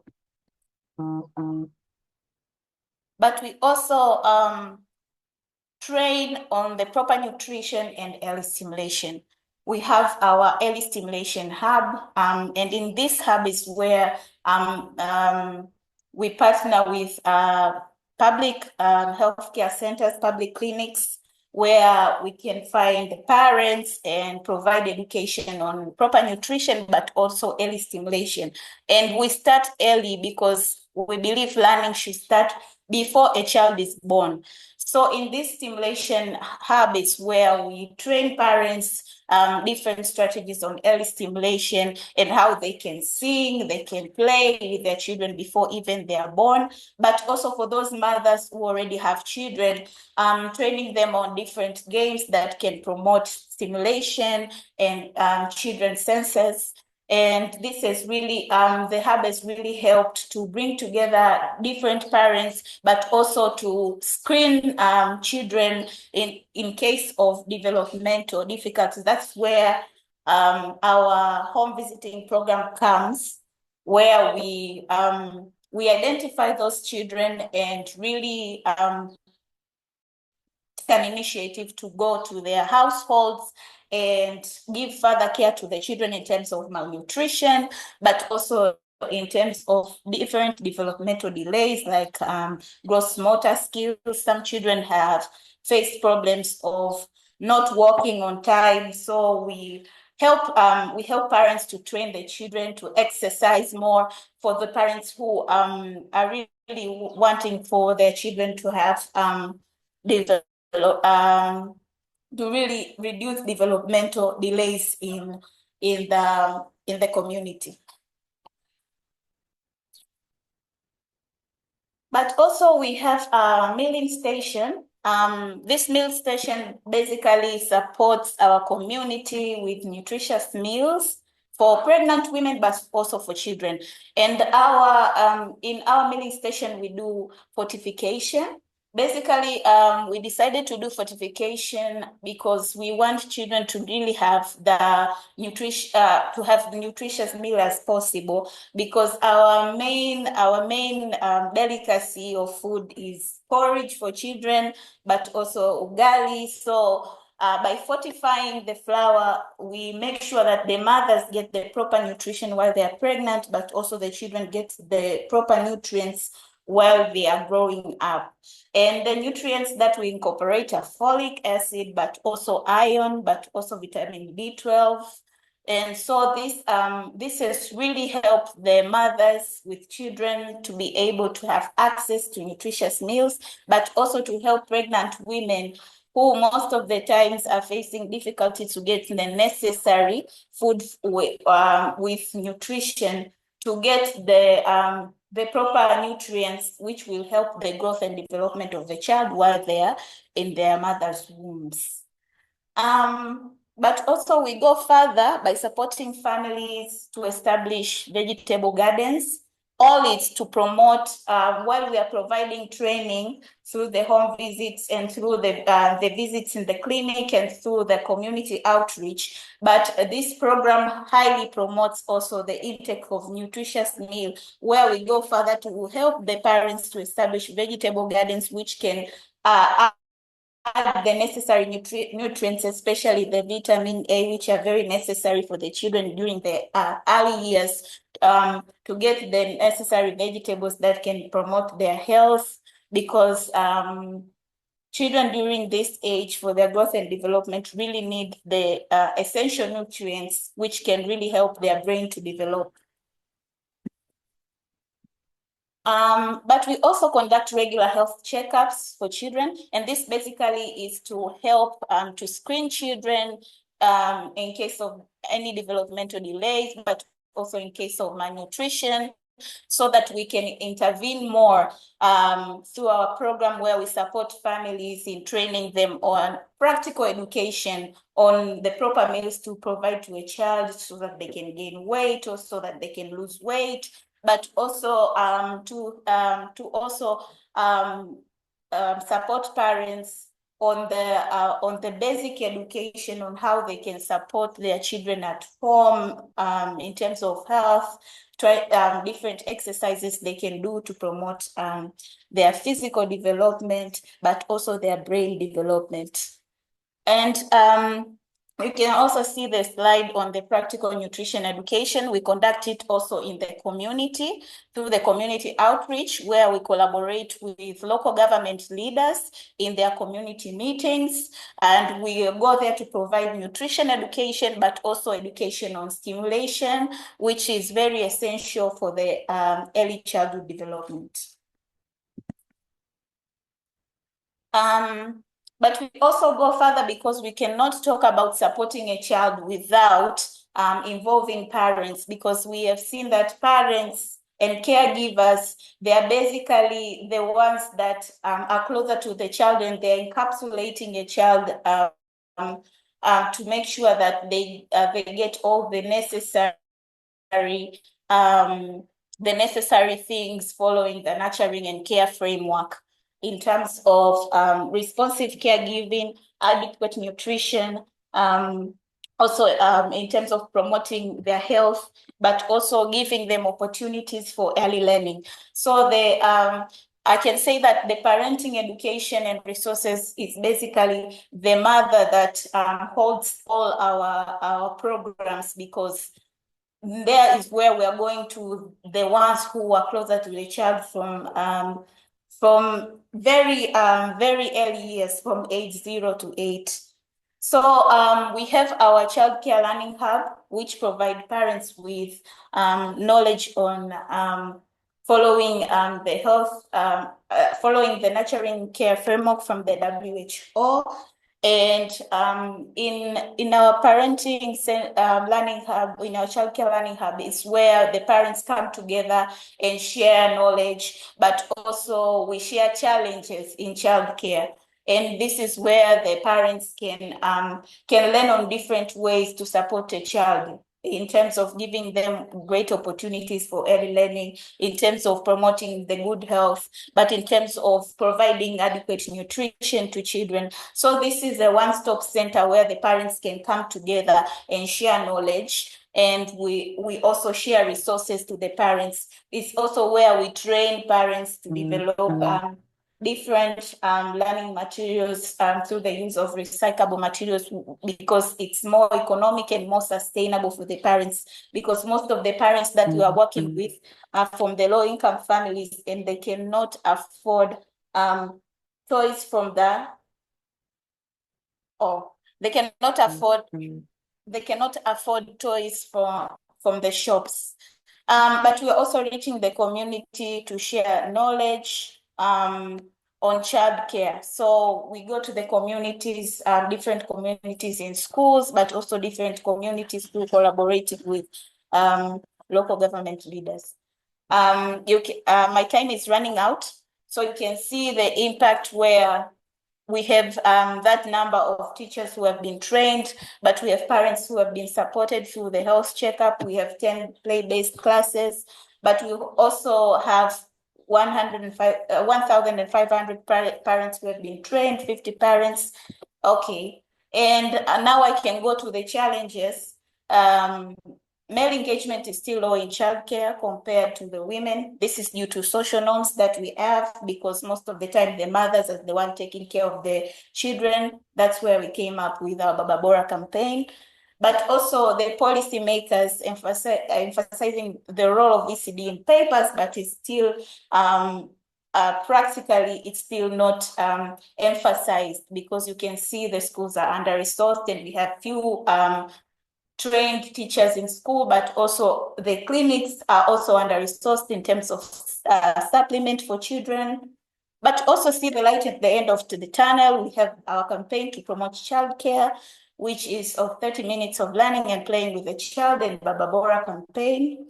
But also our doors are open to connection in terms of partnership, resources, and funding to go further and help the community. Thank you. Thank you so much, Elizabeth. It was so nice to hear how you're doing it in Tanzania, but also to know that we have a bit of similarities in our approaches, and there is a lot for us to really continue sharing and learning and improving from each other. So thank you so much for that insightful presentation. Certainly, we are coming. We'll be with you next week to learn. And we hope that we are going to have this kind of experience as well. Thank you so much, really, for this great work. We are coming close to the end. We just have 2 more presentations, and we shall conclude.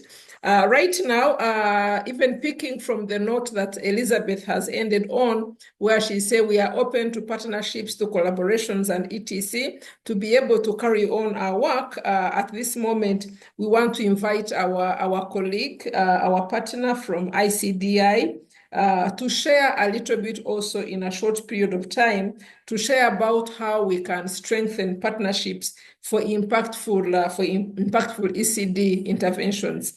ICDI are based in the Netherlands, and they are involved in development of programs and initiatives that support children's rights and well-being, advocacy, and research as well. And they collaboratively work with several partners. And Nascent RDO is fortunate to be working with ICDI in implementing our program, which Carol already talked about, Foundations for the Future. Mariana, I want to invite you to share your reflections on how we can, on partnerships. Thank you so much, Mariana. Thank you, Anna. Hello, everyone. I just want to say, Anna, on your note, we are the lucky ones working with you. So thank you for inviting me to speak today. It is a pleasure to be here and hearing all your amazing presentations. We just wanted to share our input or our remarks on the vital role that partnerships have in ECD interventions. So first, Anna already introduced me, but my name is Mariana Palazuelos, and I am a program manager at ICDI. And after hearing everything that we have heard today, we want to highlight the crucial role that collaboration has in playing a sustainable change for children and families worldwide. First, I'd like to introduce the organization that I represent here today. I don't know if you know us, but I am here to tell you a bit about us. International Child Development Initiatives, or ICDI, is a Netherlands-based nonprofit organization dedicated to promoting the psychosocial well-being of children and young people growing up in difficult circumstances. We work closely with local organizations, governments, and international agencies to support holistic child development. We focus on 3 key areas. So early childhood education and development. So this is why we are here today. Child protection and well-being, and special and innovative initiatives. And as a knowledge organization, we operate at the intersection of research, policy, and practice to create meaningful, effective solutions that help all children grow up in safe, nurturing, and loving environments. We believe that real change happens when passionate individuals and organizations come together, people and children. At ICDI, we firmly believe that collaboration is the foundation for successful ECD initiatives. So one of our key strategies is bridging the gap between donors and grassroots organizations, ensuring that the impactful solutions reach the communities that need them the most. So addressing these complex challenges faced by children requires collective action and shared responsibility. Local partnerships are essential for ensuring that these interventions are cultural. So by working together with community-based organizations, we ensure that all organizations or all interventions and programs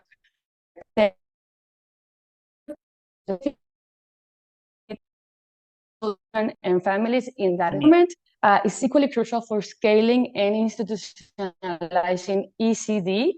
So we actively engage with ministries of education, social welfare, or health to integrate our approaches into national policy and work alongside government-led initiatives to enhance the service delivery at the grassroots level.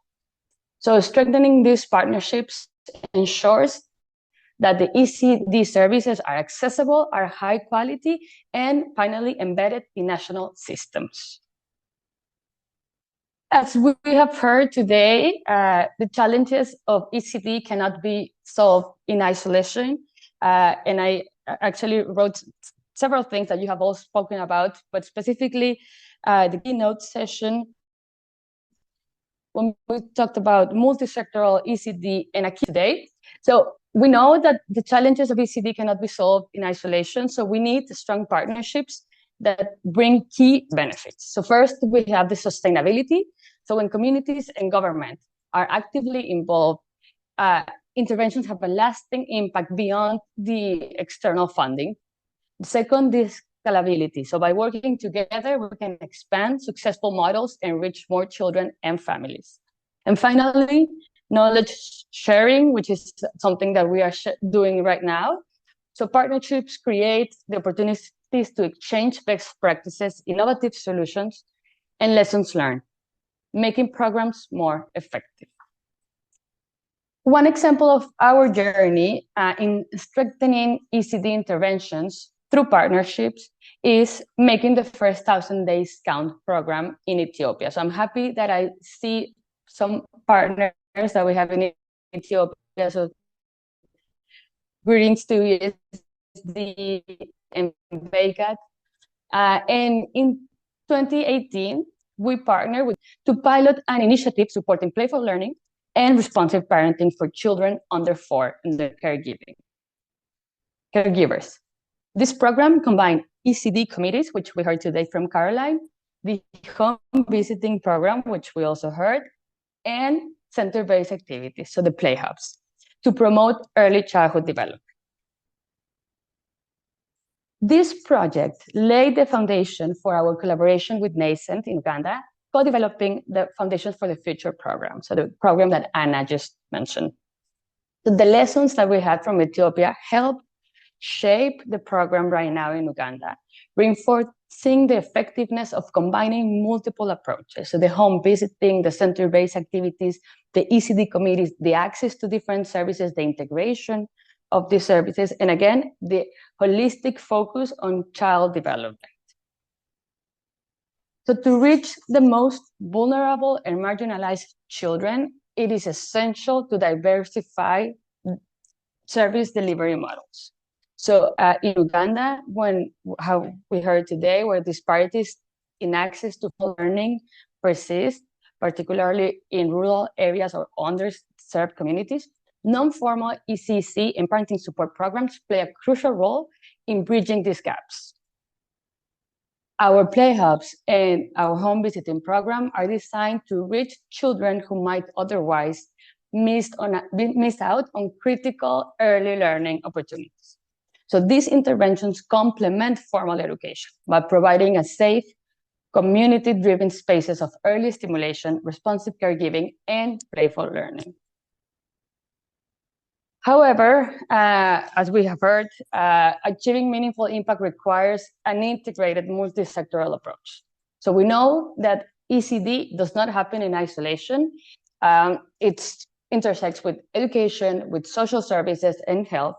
And this is why the ECD committees that Caroline mentioned as well in our program are instrumental, bringing together key stakeholders to ensure a coordinated response. So professionals from different sectors, such as the village health teams or educators, social workers, collaborate to provide a holistic approach and ensuring that children's cognitive, emotional, and physical development needs are met. And this approach aligns with Uganda's National Integrated Early Childhood Development Policy, which emphasizes cross-sectoral collaboration. It's the cornerstone for improving early childhood outcomes, as well with the Uganda's National ECD Action Plan that highlights the importance of community-based ECD models in increasing access for children in hard-to-reach areas. And these principles are reflected as well in frameworks such as the Nurturing Care Framework, which we heard today. And just to, again, highlight, research shows the importance of non-formal ECC models, such as parenting programs and community play-based initiatives in addressing these inequalities in early childhood education. So the power of partnerships, this is what we're talking about today, is evident in the type of programs that I just mentioned, and also in the collaborations that were highlighted today before myself. So whether working with local NGOs or government entities or international organizations, we see time and again that partnerships amplify our collective impact. So no single organization can address the complexities of early childhood development. It takes a combined effort of multiple stakeholders, each contributing unique expertise and resources. So strengthening partnerships for impactful ECD is more than just collaboration. It's about aligning our efforts towards a shared vision of giving every child the opportunity to thrive. And yeah, to finalize and to add to the keynote session about the call to action, besides implement one-year program of pre-primary and innovative financial solutions, we also urge to action to donors and policymakers that investing in early childhood means investing in the future. We have the research we saw today in all our previous sessions. To the NGOs and practitioners, let's continue enhancing our collaboration and share the insights to scale effective strategies across diverse contexts. And to all stakeholders, we need to be joined in a collective effort, whether through implementation, advocacy, or funding. Your contribution can positively impact Uganda's youngest generation. And at ICDI, we will continue working alongside our partners to build a future where all children, regardless of their background, they have access to the resources and support they need to lead happy, healthy lives. Thank you. Wow, thank you so much, Mariana, for that presentation. And you touch, of course, a very important topic that we are interested in, especially right now. There is already a question that somebody asked on how we can build lasting collaborations and partnerships, especially in the context right now when there are cuts in aid. So how do we sustainably build collaborations and partnerships that are going to be sustainable, really, for us to carry forward our work? And I think this is a question for all of us here to continue reflecting on it. Thank you so much for your presentation, and also for challenging us to know that ECD cannot be indeed solved in isolation because of the complex nature that it has. Thank you. Ladies and gentlemen, I'm asking for your pardon. We have stretched beyond what we had planned for. We thought we'd complete at least at the top of the hour by 5. It is now already a few minutes past 5, and we still have one last presentation.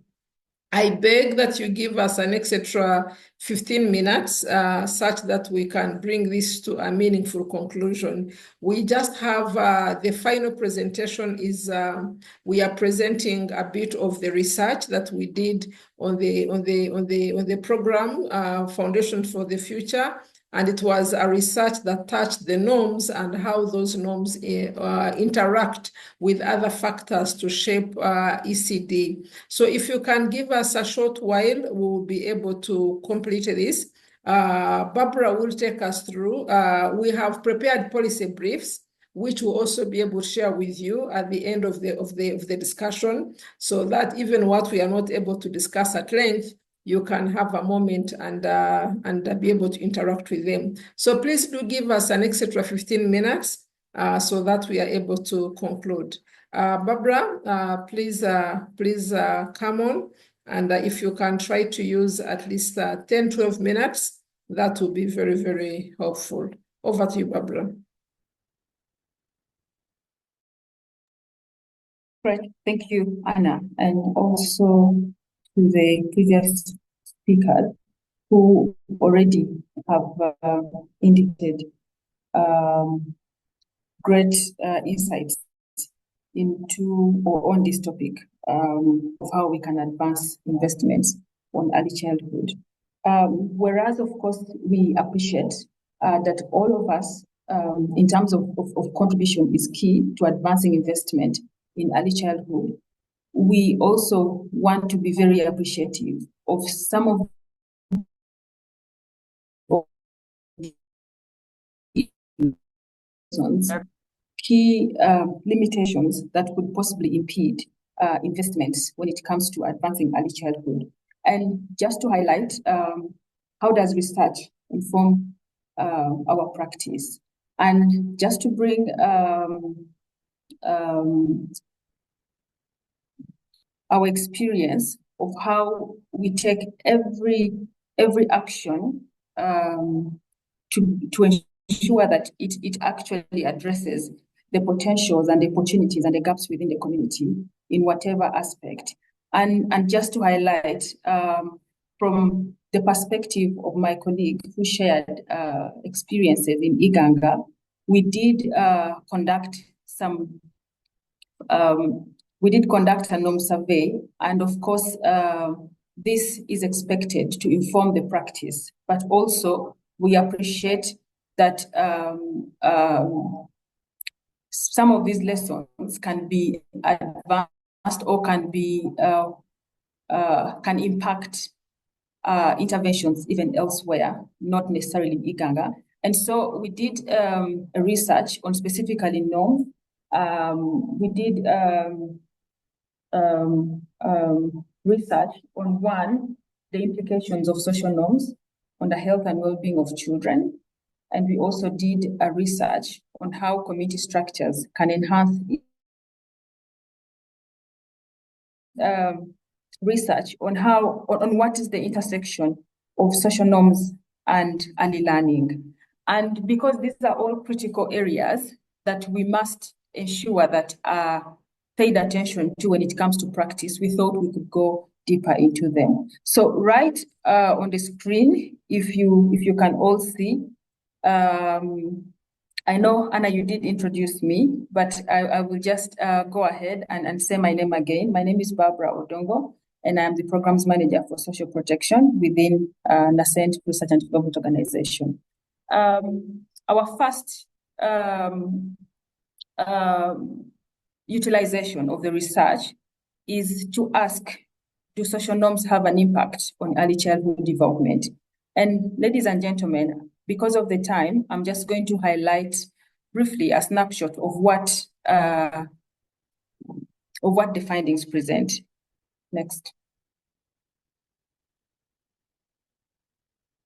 And definitely, like we all do agree, this research and also the findings that are shaping our actions, not just in Iganga, but also at the country level, we agree that definitely we must prioritize investment. But also at country level, we appreciate that the delivery of ECD services is uneven. And of course, because it is uneven, it's impacting largely on the most underserved communities, largely in the rural areas. We also appreciate that local stakeholders play a crucial role in identifying challenges, mobilizing resources, and implementing sustainable solutions. And that's why it's very critical that while we do interventions, the local stakeholders being at the forefront is very key. And definitely we agree that without urgent intervention, we risk failing the youngest generation.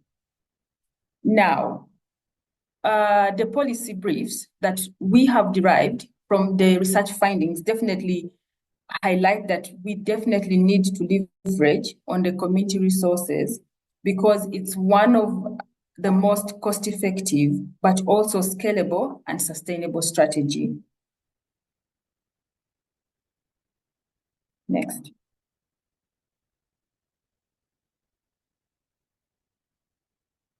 Yes, now,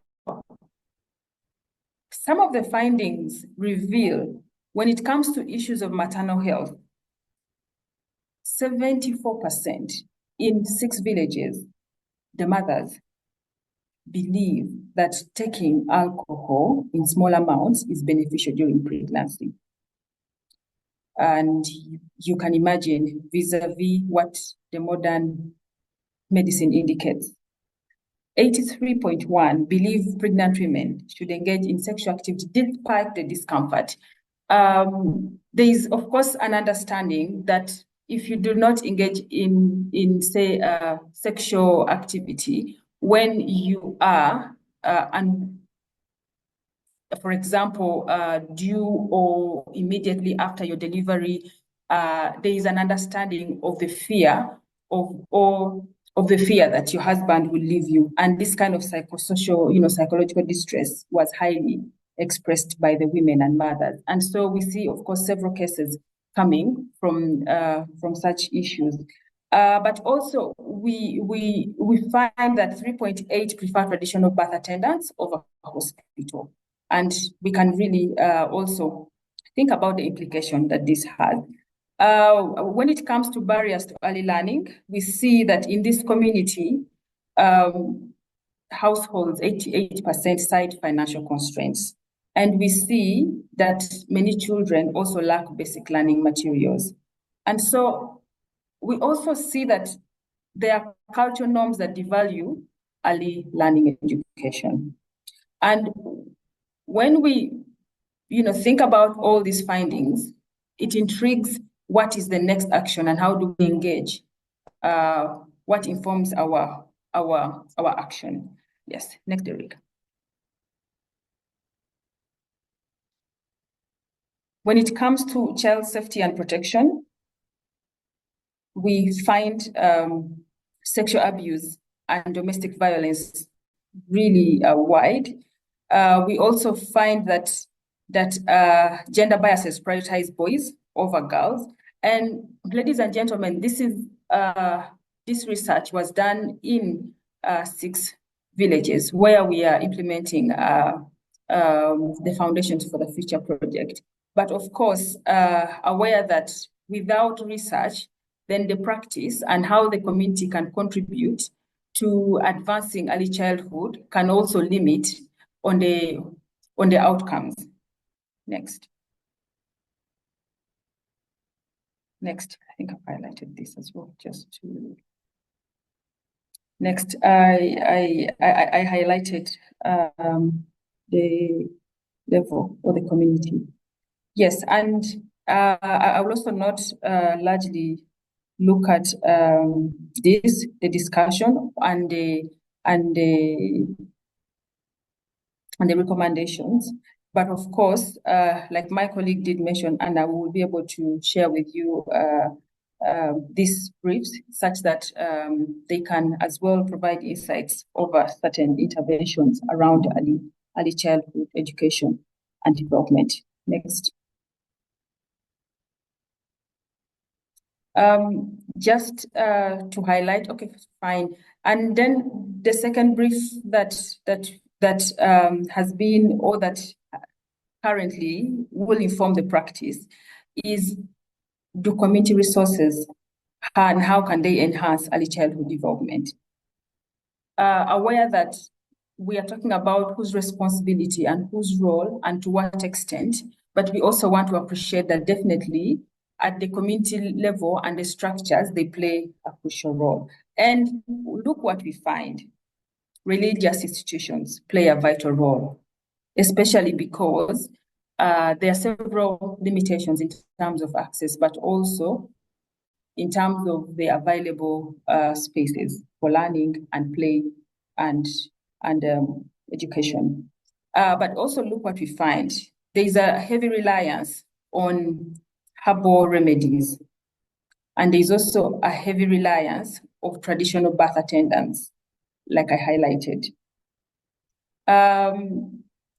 Like you can really see on the screen, there are constraints, there are limitations. And so how can then the community have a key role in advancing some of these investments? Next.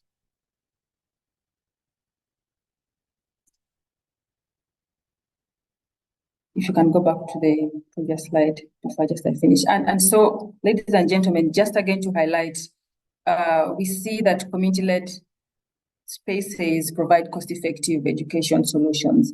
And we did see some of those presentations in the lessons from Uganda and Tanzania as well. We also see that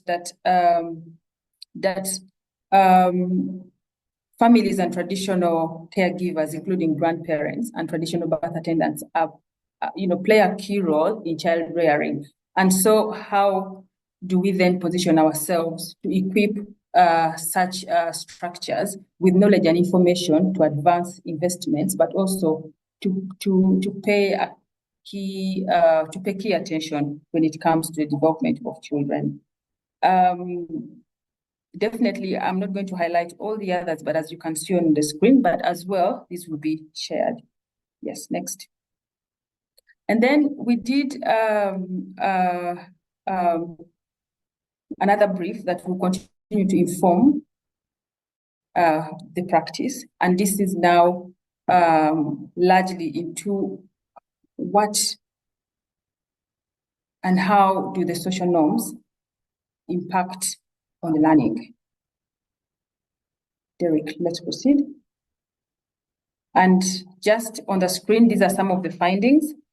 When it comes to social norms, we really see that, adults don't believe that it's important to discuss education issues with the children.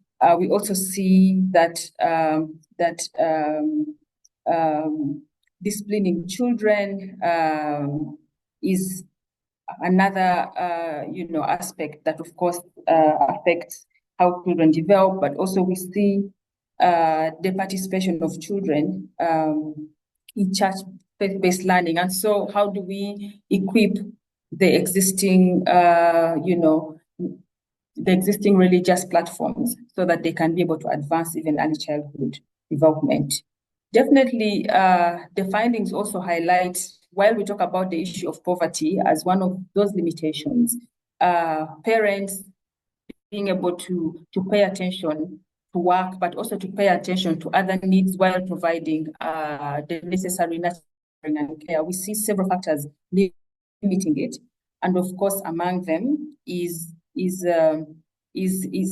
definitely the lack of financial opportunities, but also the poverty itself, and of course the policy brief has suggestions picking from models that have worked not just in the country but also outside of the country, really, on how we can leverage the beliefs and the limitations at the local level to enable the households and the communities be at the forefront of enabling the children to realize their potential. Yes, I will not go into all these details, but just to highlight that all these, all the findings that have been derived really are critical for informing how we move forward. And just as my colleague has mentioned, even while we share this with all the key stakeholders who have been in here, it's really to learn from the research and the practice. Yeah. Next. Yes.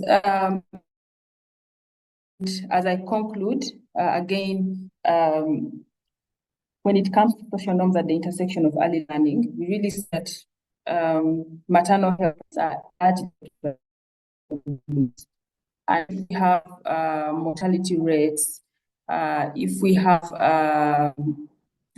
complications, if we, just like my colleague was highlighting, also a lot of them are by the traditional beliefs.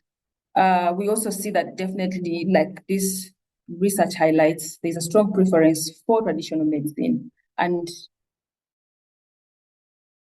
also not the modern kind of action would indicate going definitely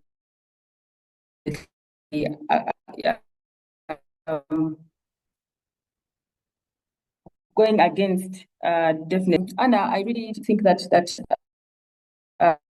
this can be shared with all the colleagues. It has very, very shape on the actions, but also how we can leverage on research to inform how we can support communities to advance the developments. We wouldn't want to see government investing in health, in education, in advocacy, and several other opportunities, and yet there are underlying issues that do affect or do limit the reach. So just to again highlight that when it comes to social norms, we definitely appreciate that there are limitations, there are opportunities, but also they provide guidance on how we can shape our practice. Yes, and I know that I think I can end here just so that I don't take a lot of time. Yeah, thanks. Thank you so much, Barbara. Thanks a lot for sharing this research. Certainly, it gives us a context within which we can even make decisions in policy. Of course, this is limited by the context, geographical context, but it gives us an indication of the kind of direction we need to take. So thank you very, very much. I want to thank all of you, the presenters, for the insightful discussion. I want to thank all of you, the participants. I have been, as Barbara was presenting, I was reading the comments, and I realized that at this moment, we do not have any question to respond to. Some of the questions which were asked, I saw they received answers within the chat. So thank you for remaining very active, even in the chat. We have come to the end, but just before we conclude, I don't know if there is anyone who might be having a burning question or a burning comment that you might want to raise just before we conclude. Any question, any comment that we might have missed in the chat that you wanted to bring out? We can give you just 1 minute to say it, and then we can bring this to a close. I don't know whether Mr. Ngabrano is still here. We had asked something earlier which we wanted him to respond to. I am not able to see people who are in here. I am not sure whether he is in or whether he's not. Okay. Rogers, I'm told we have Rogers from Ministry of Gender, ECD focal person of ECD. One of the concerns that was raised earlier that you can respond to if you wish to was there was a concern on the ECD network that the Ministry of Gender has been is working on, and how far it has gone, and how open it would be for actors to participate, to be part of the ECD network. Maybe if you can respond a little bit on that. But first, let us first hear Dennis. Please be brief and make your comment. Dennis, please go ahead. Good evening. My name is Nanyas Maureen. I'm speaking on behalf of our dear director, Okiru Dennis. Thank you for the wonderful representation. Actually, the things that you've been representing, we are doing it at our school, Center for Children and Library Foundation. We have a kindergarten school here. So we are training our kids on all that you're doing. Thank you. Okay. Thank you so much for the addition to our presentation. Thanks a lot.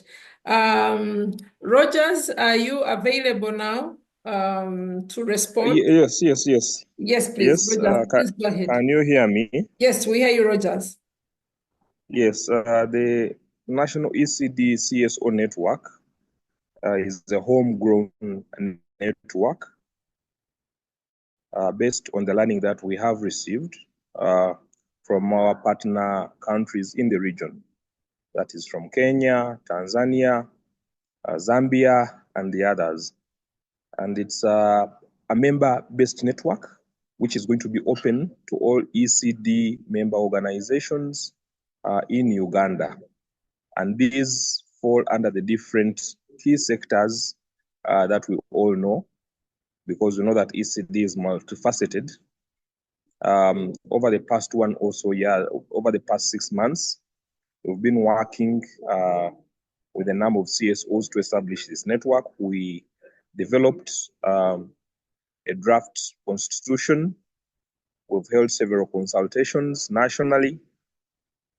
This draft is already complete, and I think we're in the last bend for having this constitution approved, and then we begin registering members.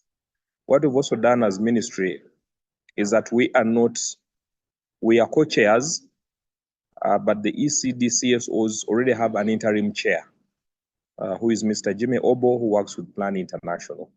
So as ministry, we are not at the front, but we are moving hand in hand with the ECD CSOs in Uganda, because we know the benefits of the network in line with the resource mobilization, but also in line with entrenching some of the good practices and promotion of our policies and frameworks that we are currently developing. So the network will be open. I would suggest that I will share the contacts for Mr. Jimmy Obo in the chat so that participants here can be able to contact him directly. Lastly, but most importantly, is I think one area that came out in the discussion or in the presentation done by Daphne is how do we look at ECD in Uganda or generally? Yeah. And I think the commissioner or the PS's remarks also brought it out, that if we look at ECD as an outcome that all of us are actually contributing to, then we'll have a stronger justification to work together in a more collaborative way. And that means that irrespective of which programs we are currently implementing, we must see a point of convergence, which is enabling us to reach the children and their parents with a service which will actually enable them live better, attain better health and nutrition, be safe and secure, and all those other components of the NCF, because those are the actual interventions that we would want to see being delivered to all parents and their children. Thank you, and over to you. Thank you so much, Rogers. I would like to ask you to just close and we all go. But just before you close, Rogers, I just want you to just close us so that we know the webinar has ended. But I just want to make the remarks of some of the major issues that we need to continue reflecting on that have emerged from the webinar. And one of them is building sustainable collaborations for ECD programming. And for this to be done, we can tap into opportunities that may accrue from the ECD network, as now Rogers has clearly explained. And colleagues, I want to invite you to take this opportunity so that we can be able to reach out to the contact Rogers is going to give us. So then this discussion can be able to continue there. The other issue which has emerged very, very clearly is the issue of advocacy for compulsory pre-primary education. But what also has emerged is the fact that the government might not have all the resources that we require, and this can then be funded by innovative financing solutions. So these are major, I felt were very major points that we need to continuously reflect on. So Rogers, we are going to expect you to share with us the contact. The contact has been shared, colleagues, for us to be in touch with the person who is coordinating the ECD network. Let us reach out to him, and we are going to carry this discussion on in that network. Thank you so very much all for your participation and for your patience, really, that we have stayed much longer. Thank you. You must really acknowledge that this was very important, and the discussions were all very rich and heavy. No wonder we took this long. But I don't take your time for granted. And thank you for allowing me to host you. Thank you for allowing Nascent Radio to host you. We'll continue having these discussions as we go on. We are going to share with you the materials that we use today. We have the resources and we have all your contacts. Rogers, I now invite you to just make just a statement and close this webinar. Thank you so much, Rogers. Yeah, thank you so much. Thank you so much, our host, for keeping us engaged for the 2+ hours. I'd like to thank the panelists who presented very, very wonderful presentations on the ECD situation in Uganda, the ECCE, the opportunities that we have. I'd also like to thank the Nascent Research Organization and AfriChild for working with us to host this webinar. What we've learned is that we need to have more engagements, both physical and virtual, so that we can be able to share all the information, all the research findings that we are picking from Uganda. And from us as Ministry of Gender, Labour and Social Development, we look at convening future monthly webinars on ECD, focusing on the most critical areas that we feel that our workforce, our decision makers, and all our international partners should know. For today, I'd like to thank greatly the participants for being online for all this time and for your attention. And I wish you a very good evening and all the best in your endeavors. Thank you. This webinar is closed for today, but the discussion is adjourned. We will continue with these discussions. Thank you so much.